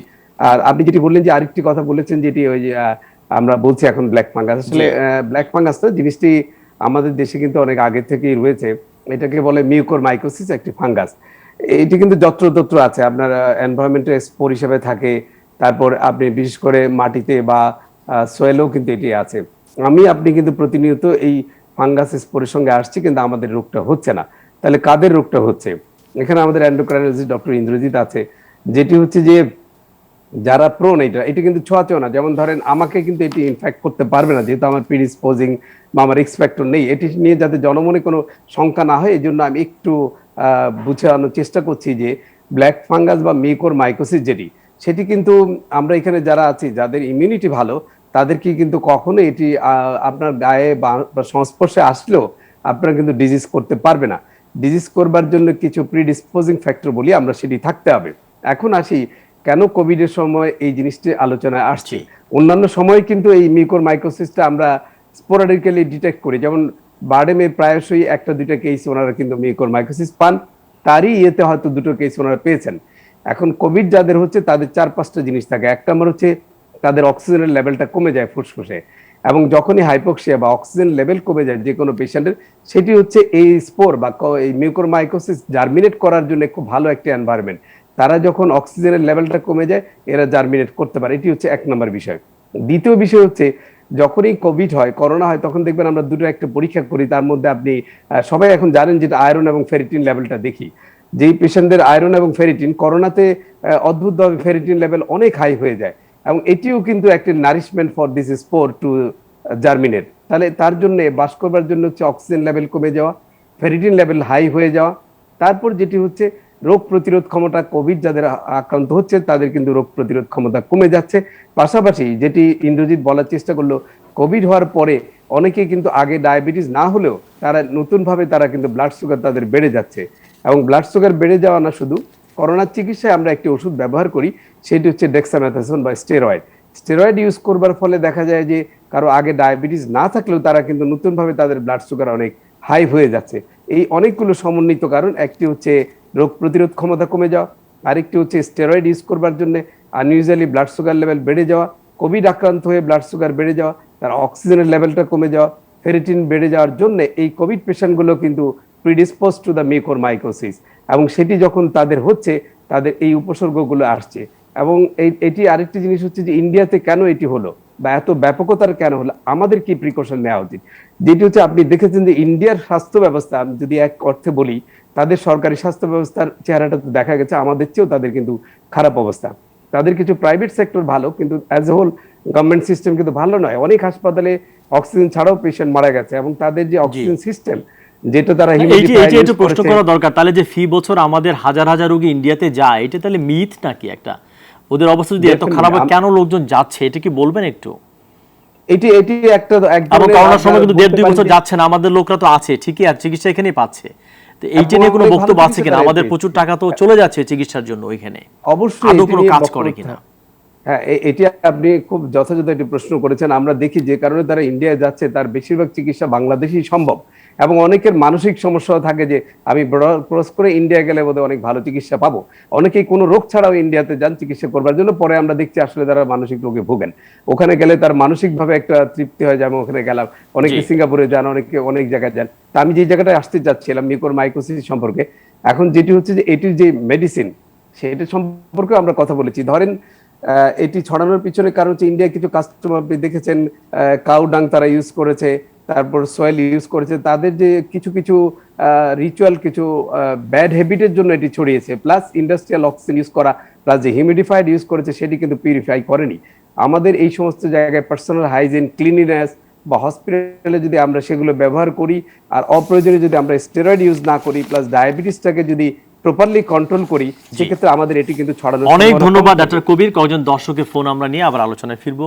প্রিয় দর্শক, প্রশ্ন করুন পরিচয় দিয়ে, নাম বলে। আসসালামু আলাইকুম। ওয়ালাইকুম আসসালাম। আমি শাহজাহান দরবেশহাট ফেনী থেকে বলছিলাম। বলুন। যে আমার 15 বছরের ছেলে, তার ছোটবেলা থেকে নাক দিয়ে রক্ত পড়ে, বিশেষ করে খুব বেশি গরম এবং খুব বেশি শীত যখন হয় আমার মনে হয় যেন তখনটাই বেশি পড়ে। তো ইন দ্য মিন টাইম আমি অনেকবার ডাক্তার দেখালাম, ডাক্তার দেখানোর পরে ডাক্তাররা ওই সবসময় ফ্যাক্সো, ইন্ডেভার বা রক্সিন এই ধরনের টাইপের ওষুধগুলো দিয়ে থাকেন আর কি। তো দিলে পরে এই পর্যন্তই আমাকে আশ্বস্ত করেন মাঝে মাঝে যে এটা একটা বয়স পর্যন্ত হলে পরে এটা আস্তে কমে যাবে। কিন্তু স্যার এখন দেখতে পাচ্ছি যে 15 বছর বয়স হয়ে গেছে, কিন্তু এখন পর্যন্ত এই জিনিসটা কন্ট্রোলে আসে নাই। তো in the mean time sir কবি যদি একটু বলেন। আমি কোনো কিছু প্রশ্ন করতে, আপনি মূল সমস্যাটা লাইনে আছেন। হ্যাঁ, মানে আপনি ফ্যাক্স অনেকগুলো ওষুধের নাম বললেন। আমি এই কিছুদিন আগে আবার ডাক্তারের শরণাপন্ন হয়েছিলাম, হওয়ার পরে উনি অনেকগুলো টেস্ট দিছিলেন, যেটা সিরাম, আচ্ছা সেগুলো না, টেস্টে ডাক্তারের শরণাপন্ন হয়েছেন সেগুলো খুব গুরুত্বপূর্ণ না, এই মুহূর্তে সমস্যাটা বলেন। এগুলা তো দেওয়ার পরে এখন আবার মেডিসিন চালাচ্ছি আর কি স্যার। এখন আচ্ছা, এই ঠিক আছে। স্যার আমি মানে একটু হতাশ হয়ে যাচ্ছি আর কি। না আচ্ছা, উনি প্রশ্ন করছে, আপনি একটু উত্তর দেন। হ্যাঁ, আপনি একটু বলেন আমাকে যে এই মুহূর্তে সমস্যাটা কি, ওষুধ বা ডাক্তার সেগুলো বাদ দিয়ে আপনার পেশেন্টের এই মুহূর্তে সমস্যাটা কি? সরি স্যার, এই মুহূর্তে কি সমস্যায় আছেন একটু বলেন আমাকে। রোগীর এখন কি কষ্ট হচ্ছে? জি, এই মুহূর্তে গত 7-10 দিন ধরে স্যার কোন রকমের ব্লাড যাচ্ছে না। এটা কি নাক দিয়ে ব্লাড যেত? জি, নাক দিয়ে স্যার। আচ্ছা আচ্ছা, তা আপনি একটা কাজ করেন, এই যে ওষুধগুলি খাচ্ছেন এগুলো না খেয়ে তাকে, যেহেতু তার বয়স 15 বছর, দীর্ঘদিন ধরে যে নাক দিয়ে ব্লাড হচ্ছে অনেক সময় কোনো কারণ ছাড়া হয়, আর একটা বয়স হলে পরে কমে যায়, যেটি আপনাকে বলেছে চিকিৎসক। তারপরও আপনি অবশ্যই লোকালি একজন নাক কান গলা বিশেষজ্ঞ দেখাবেন। উনি তার নাকটি পরীক্ষা করে দেখবে সেই জায়গায় কোনো রকম নাজাল সেপ্টাম ডেভিয়েশন বা ব্লিডিং স্পট আছে কিনা, যেটি হয়তো কটারাইজ করে দিলে ব্লিডিংটা কমে যেতে পারে, ব্লাডের রিপোর্টে কোনো অ্যাবনর্মালিটিস আছে কিনা সেগুলো একটু দেখলে আপনি সমাধানটা পাবেন। জি, আর কোনো দর্শক কি আছেন? তাহলে পরিচয় দিয়ে প্রশ্ন করতে পারেন।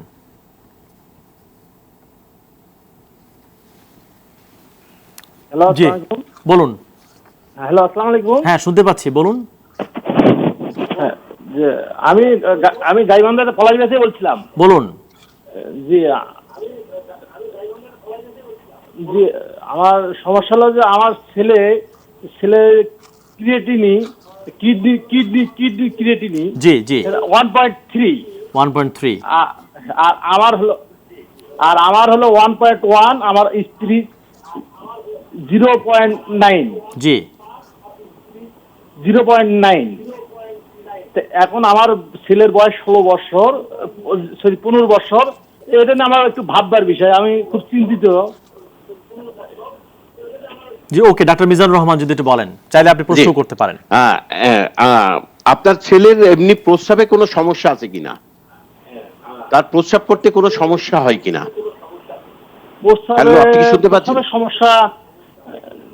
প্রস্রাবের সমস্যা না আছে কিনা? হ্যাঁ, আমাকে বলছে যে প্রস্রাবে একটু সমস্যা আছে। হ্যাঁ, তাহলে প্রস্রাবের যদি সমস্যা থাকে, কারণ আপনার ওয়াইফের 0.9, আপনার 1 ক্রিয়েটিনিন নরমাল আছে, আপনার ছেলের 1.3 এটাও নরমাল, কিন্তু আপনার ছেলের বয়স কত? আপনার ছেলের বয়স কত?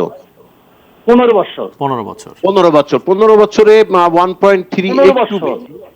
হ্যাঁ, তো আপনার ছেলের যদি প্রস্রাবের সমস্যা থাকে, তার যে প্রস্রাবে যদি করতে কষ্ট হয়, তার যদি প্রস্রাবে আস্তে আস্তে যায় বা চিকন হয়ে বেরোয়, বা প্রস্রাব যদি দূরে না পেরে কাছে যায়, তাহলে যেটা বলা হয় যে কনজেনিটালি কোনো অ্যানোমালি যদি তার প্রস্রাবের রাস্তায় থাকে, যেমন পোস্টেরিয়র ইউরেথ্রাল ভালভ বা অন্য কিছু, বা ব্লাডার নেক হাইপারট্রফি, এমন কিছু যদি থাকে, তাহলে তার আস্তে আস্তে যেটা হবে সেটা হচ্ছে তার কিডনি দুটা ফুলে যেতে পারে, তার ক্রিয়েটিনিন বেড়ে যেতে পারে, এবং যার কারণেই যদি তার ক্রিয়েটিনিন বাড়তে থাকে 1.3 হয়, তার প্রস্রাবের সমস্যা থাকায় ইমিডিয়েটলি আপনি কোনো একজন ইউরোলজিস্টের সাথে যোগাযোগ করেন। ইউরোলজিস্ট তাকে ইভালুয়েট করে হয়তো একটা আল্ট্রাসাউন্ড পরীক্ষা দিবে, ইউরোফ্লোমেট্রি একটা পরীক্ষা দিবে, ইউরিন আরএমই করবে কোনো ইনফেকশন আছে কিনা, তার ফ্লোটা কেমন দেখবে, এবং তার প্রস্রাব করার পরে প্রস্রাব জমে থাকে কিনা এইটা দেখবে। এইগুলো যদি তার কোনো ডিফেক্ট থাকে সেটা কারেকশন করে দিলে তার কিডনি আবার ভালো হয়ে যাবে ইনশাল্লাহ। জি ডাক্তার মিজান, একটু যদি বলেন, আরো দুজন ফেসবুকে লিখেছেন যে কিডনির প্রাথমিক যদি কোনো অসুখ ধরা পড়ে কি ধরনের ট্রিটমেন্ট আপনারা করেন শুরুর দিকে?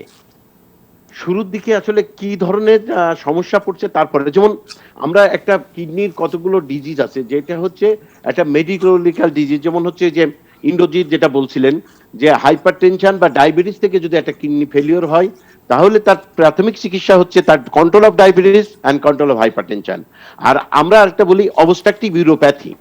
অবস্ট্রাকটিভ ইউরোপ্যাথি মানে প্রস্রাবের রাস্তায় যদি কোনো কারণে বাধাপ্রাপ্ত হয়, তারপরে পোস্টের গ্ল্যান্ড বড় হয়ে যায়, প্রস্রাবের রাস্তা যদি সরু হয়ে যায়, যাদেরকে আমরা স্ট্রিকচার ইউরেথ্রা বলি, বা কনজেনিটালি যদি তার কিডনির থেকে যে রাস্তাটা মূত্রথলিতে আসে, যাকে আমরা ইউরেটার বলি, এটা যদি জন্মগতভাবে কোনোভাবে সরু থাকে, তাহলে সেই যদি তার কারণে যদি কিডনি নষ্ট হতে থাকে, তাহলে আগে প্রাইমারি কজটা যদি আমরা রিমুভ করতে পারি, প্রাথমিক কজটা যদি আমরা জানতে পারি, যেমন স্ট্রিকচার হয়েছে, যদি স্ট্রিকচার ট্রিটমেন্ট করতে পারি, তাহলে তার অবস্থা কি ইউরোপ্যাথিটা ভালো হয়ে যাবে কিডনি। যার প্রোস্টেটের জন্য হচ্ছে বা প্রোস্টেট ক্যান্সারের জন্য হচ্ছে বা পিইউ যে অবস্ট্রাকশন হচ্ছে বা পাথরের জন্য হচ্ছে, পাথর দিয়ে ধরেন কিডনির রাস্তা বন্ধ হয়ে গেছে, তাহলে তার কিডনির ক্রিয়েটিনিন 3, 4, 5, 6 হয়ে যাচ্ছে। আমরা যদি পাথরটা অপারেশন করে দিতে পারি, আমরা যদি পাথরটা তাকে বের করে দিতে পারি, তাহলে তার কিডনি আবার ভালো হয়ে যাচ্ছে। সুতরাং কি কারণে তার কিডনি এফেক্টেড হচ্ছে, এই কারণটা বের করে সেই জন্য চিকিৎসা করলে তার কিডনিটা ভালো হয়ে যাবে। কিডনির পাথর নিয়ে অনেকে প্রশ্ন করেছে, কিডনির পাথরটা কি, ব্যাপারটা যদি একটু বলেন আপনি। আচ্ছা, কিডনির পাথর হচ্ছে যে কিডনির ভিতরে বা কিডনির রাস্তার ভিতরে অনেকগুলো কারণ আছে। কারণ হচ্ছে পাথর জন্মে। পাথর হচ্ছে একটা হচ্ছে মেটাবলিক কজ হতে পারে, মানে শরীরের কিছু জিনিস পরিবর্তনের কারণে ওখানে যদি শরীরে ক্যালসিয়াম বা ফসফেট এই জাতীয় কিছু যদি ডিপোজিশন হয়, তাহলে পাথর হতে পারে। বা কিডনির রাস্তায় যদি কোনো কারণে অবস্ট্রাকশন থাকে, জন্মগতভাবে হতে পারে বা সেকেন্ডারিলি হতে পারে, সেক্ষেত্রে যদি স্টাসিস অফ দি ইউরিন হয়, অর্থাৎ ইউরিন ফ্লোটা যদি কমে যায়, তাহলে পাথর হতে পারে। রিকারেন্ট যদি ইনফেকশন হয়, তাহলে পাথর হতে পারে। প্রলং যদি ইনমোবিলাইজেশন, যদি অনেক দিন অসুস্থ হয়ে পড়ে থাকে, তার কারণে যদি মেটাবলিক ডিসঅ্যারেঞ্জমেন্ট হয়, যেমন আমাদের যেমন থাইরয়েড, প্যারাথাইরয়েড গ্ল্যান্ড একটা আছে, সেটা যদি হাইপার ফাংশন হয়, তাহলে হতে পারে। বডিতে যদি ইউরিক অ্যাসিডের পরিমাণ বেড়ে যায়, তার কারণে পাথর জমতে পারে। এরকম বিভিন্ন কারণে পাথর জমতে পারে। একটা যে বলা হয় ক্যালসিয়াম ট্যাবলেট বেশি খেলে কিডনির সমস্যা, এর কোনো বৈজ্ঞানিক ভিত্তি আছে কিনা? না, ক্যালসিয়াম ট্যাবলেট বেশি খেলে তার পাথর হবে না। ক্যালসিয়াম যদি শরীরে বেশি জমে, তাহলে তার কিডনিতে পাথর হবে। ক্যালসিয়াম ট্যাবলেট তো এমনি আমরা খাই না, যদি কেউ খায় তাহলে এটা ওয়াশ আউট হয়ে যায়। একটা আরেকটা বলা যে কিডনি হলে হচ্ছে ডাল জাতীয় খাবার কম খেতে বলা হয়, মাছের মাথা খেতে কম বলা হয়, এর কোনো বৈজ্ঞানিক ভিত্তি আছে কিনা? আচ্ছা, বৈজ্ঞানিক ভিত্তি আছে। যাদের ইউরিক অ্যাসিড বেশি, সেজন্য তাদের ইউরিক অ্যাসিড স্টোন হয়। সেজন্য যাদের ইউরিক অ্যাসিড আছে তাদেরকে আমরা বলি, যেমন আমরা তাকে বলি ডাল খাইতে নিষেধ করি, তাদেরকে আমরা পালং শাক খেতে নিষেধ করি, তাদের মাটির নিচের জিনিস খেতে নিষেধ করি, গরুর মাংস খেতে নিষেধ করি। তার মানে ইউরিক অ্যাসিড কন্টেনিং খাবারগুলো তাদেরকে আমরা নিষেধ করি। অনেক ধন্যবাদ আপনাকে। আরেকজন দর্শক আছেন, আমি আরেকটু যদি প্লিজ বলুন। আমাদের এখানে লট অফ, তারা একটা ভ্রান্ত ধারণা নিয়ে এবং একটা দালাল চক্র বা একটা মিডিয়াম কিছু কাজ করে, তাদেরকে পাঠায়।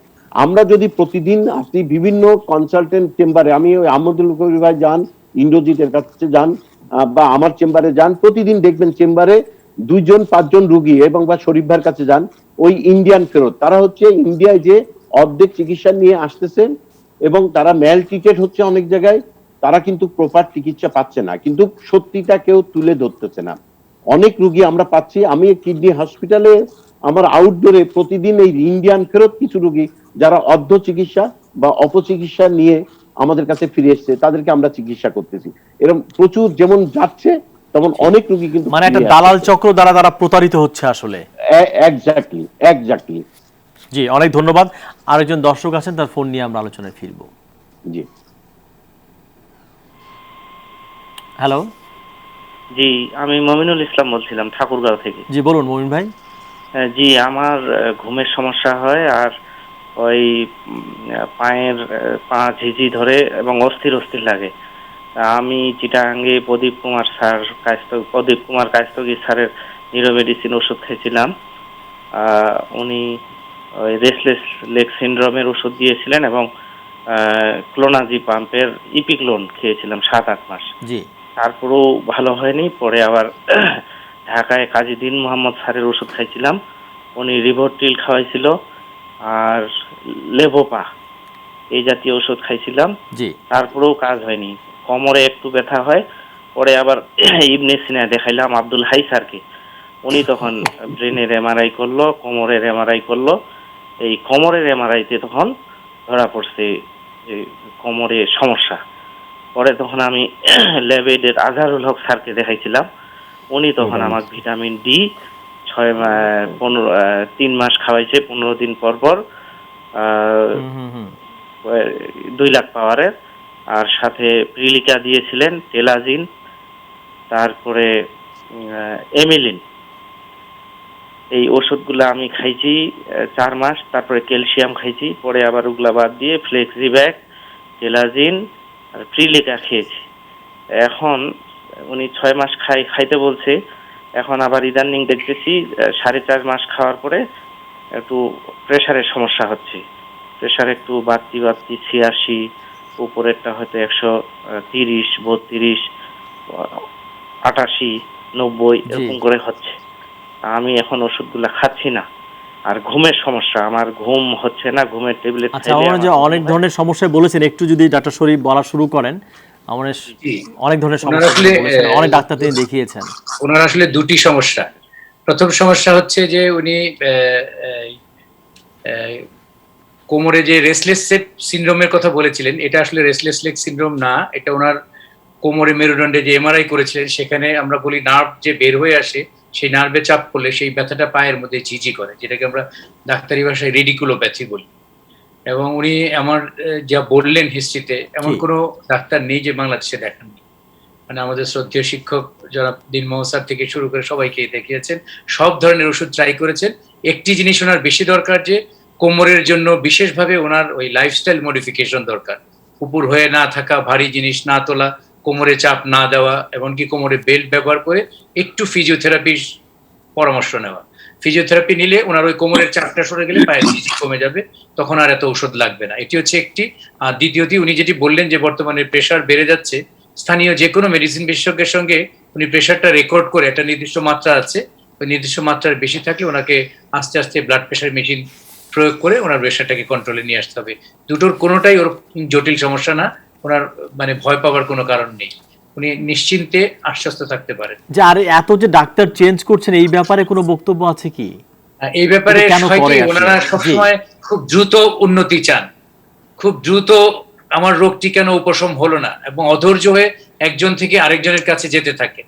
আর আমাদের দিক থেকে হচ্ছে, আমরা যদি ওনাদেরকে জিনিসটাকে বুঝিয়ে বলি তাইলে ওনারা অনেকটা আশ্বস্ত হন। আমাদেরকেও মেনে নিতে হবে যে ওনাদেরকে যথাযথ কাউন্সিলিং করে, এই যে আমি ফিজিওথেরাপির কথাটা বললাম, কি কোনো ডাক্তার যদি নিজে ফিজিওথেরাপির ইয়েগুলি দেখিয়ে দেয় ওনাকে, যে এইভাবে ফিজিওথেরাপি করতে হবে, আপনার ভয় পাওয়ার কোনো কারণ নেই, এই আপনার এমআরআই, এখানে আপনার কোনো অপারেশন লাগবে না, আপনি নিশ্চিন্ত থাকতে পারেন, এটি কোনো কঠিন রোগ নয়, এই কথাগুলো বললেই ওনারা আশ্বস্ত হয়ে যায়। তখন ভারতও যাবে না, ডাক্তারও পাল্টাবে না, এক ডাক্তারের কাছেই ওনারা সীমাবদ্ধ থাকে। অনেক ধন্যবাদ আপনাকে। ইন্দ্রজিৎ যদি বলেন, ফেসবুকে একজন জিজ্ঞেস করেছেন যে যারা ইনসুলিন নেন, ইনসুলিন কি খাওয়ার মতো কোনো ব্যবস্থা তৈরি হয়েছে এখন বাংলাদেশে কিংবা পৃথিবীর অন্য কোথাও? আমি বুঝতে পারিনি। ইনসুলিন তো মানুষের যে এই যে ইনজেকশনের মতো করে নেয়, এটা কি খাওয়ার ওরাল কোনো ওষুধ? ইনসুলিন খাওয়ার না, ইনসুলিন একটা প্রোটিন। জি, ইনসুলিন কখনো মুখে খাওয়া যায় না, কারণ খেতে গেলে স্টোমাকে এই প্রোটিনটা ডিনেচার্ড হয়ে যাবে, ভেঙে যাবে। ইনসুলিন কখনোই খাওয়া যাবে না, বরং এটিকে ওই চামড়ার মাধ্যমে বা মাংসের মাধ্যমে দিতে হবে। আমি একটু বলি এই ব্যাপারে। এটা হচ্ছে যে আসলে ডায়াবেটিস তো 100 বছর আগে ইনসুলিন তৈরি হয়েছিল আসলে 1921 সালে, এবং ইনসুলিনের জন্য আসলে এই পর্যন্ত 4টা নোবেল প্রাইজ পেয়েছে ইনসুলিন, বিভিন্ন ভাবে মানুষের জীবন রক্ষা করে। তো ইনসুলিনের সব থেকে দুঃখজনক ব্যাপারটা হচ্ছে যে এটা ইনজেকশন ফর্মে নিতে হয়। এই ব্যথা অনেকেই আসলে টলারেট করতে পারে না অথবা নিতে পারেন না, কষ্ট পান। সেজন্য কিন্তু সায়েন্টিস্টরা সবসময় চেষ্টা করে যাচ্ছেন যে কিভাবে এই কষ্টটা কমানো যায়। আগে ছিল যে সিরিঞ্জ দিয়ে দিত, খুব চিকন নিডল, এটা দিয়ে দেওয়া যায় এবং ব্যথা কম লাগে।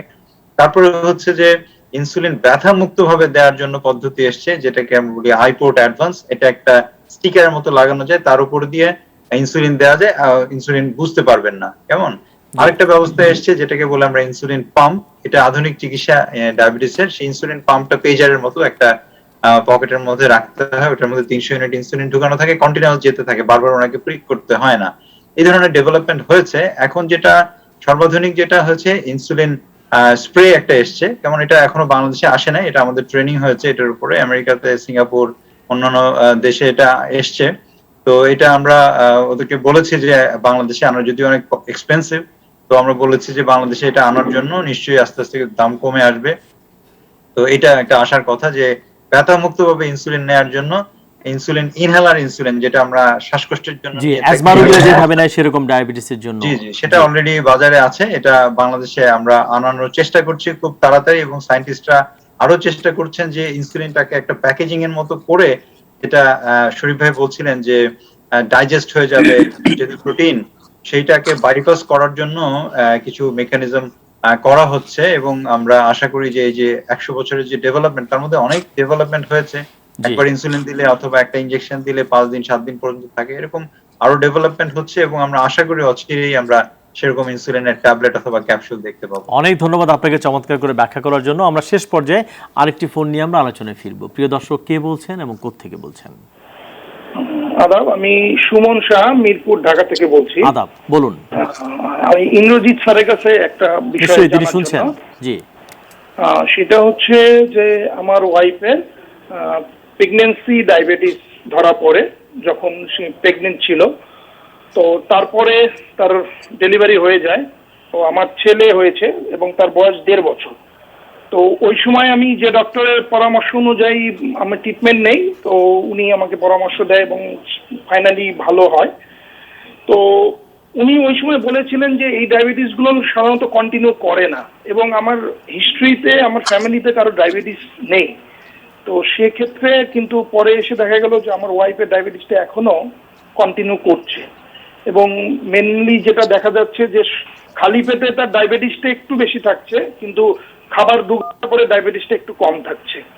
তো স্যারের কাছে আমার প্রশ্ন, এখন আমি কি ধরনের ট্রিটমেন্ট বা কি পরামর্শটা কি হতে পারে? জি, অনেক অনেক ধন্যবাদ। যেটা হচ্ছে যে ওনার স্ত্রীর হয়েছিল গর্ভকালীন ডায়াবেটিস।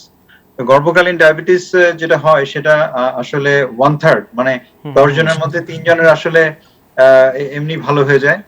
10 জনের মধ্যে 3 জনের প্রি ডায়াবেটিস রেঞ্জে থাকে ডেলিভারি হওয়ার পরে, মানে হচ্ছে যে পুরো ডায়াবেটিসও না, আবার পুরোপুরি ভালো না, মাঝামাঝি একটা পরিস্থিতি, সেটাকে আমরা বলি প্রি ডায়াবেটিস বলি।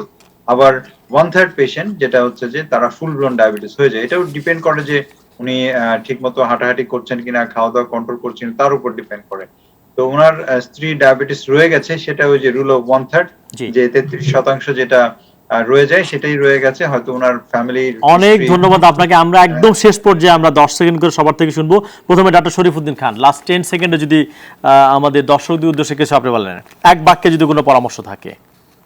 আমি স্নায়ুরোগ বিশেষজ্ঞ সম্পর্কে হিসেবে বলবো যে করোনাকালীন সময়ে স্ট্রোকের প্রকোপটা আমাদের প্রত্যেকটা বয়সের ক্ষেত্রে, আমরা ছোট বয়স থেকে শুরু করে অ্যাডাল্ট পর্যন্ত প্রতিটি বয়সেই বেড়ে যাচ্ছে।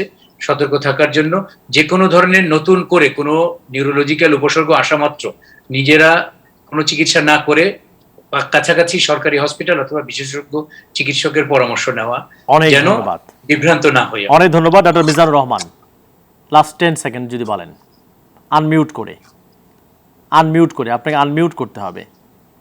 আপনাকে শোনা যাচ্ছে না, জুম থেকে সাউন্ড নিতে হবে। Right, G please carry on. হ্যাঁ, ওকে।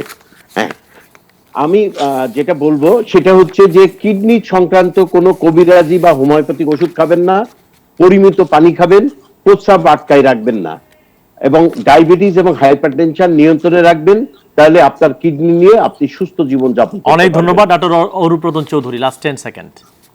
না, আমি বলতে চাই যে আমাদের লাইফস্টাইল মডিফিকেশনটা খুবই ইম্পর্টেন্ট। করোনা যদি আমরা মোকাবেলা করতে চাই তাহলে আমাদের জীবন ব্যবস্থা পরিবর্তনের মধ্যে ধূমপান, মাদক, এই জাতীয় মাদক জাতীয় জিনিস অবশ্যই বর্জন করতে হবে। সেই সাথে আমাদের ফাস্ট ফুডকে বর্জন করে পুষ্টিকর খাদ্য যেমন খেতে হবে, তেমনি নিয়মিত ব্যায়াম করতে হবে, মনটাকে প্রফুল্ল রাখতে হবে।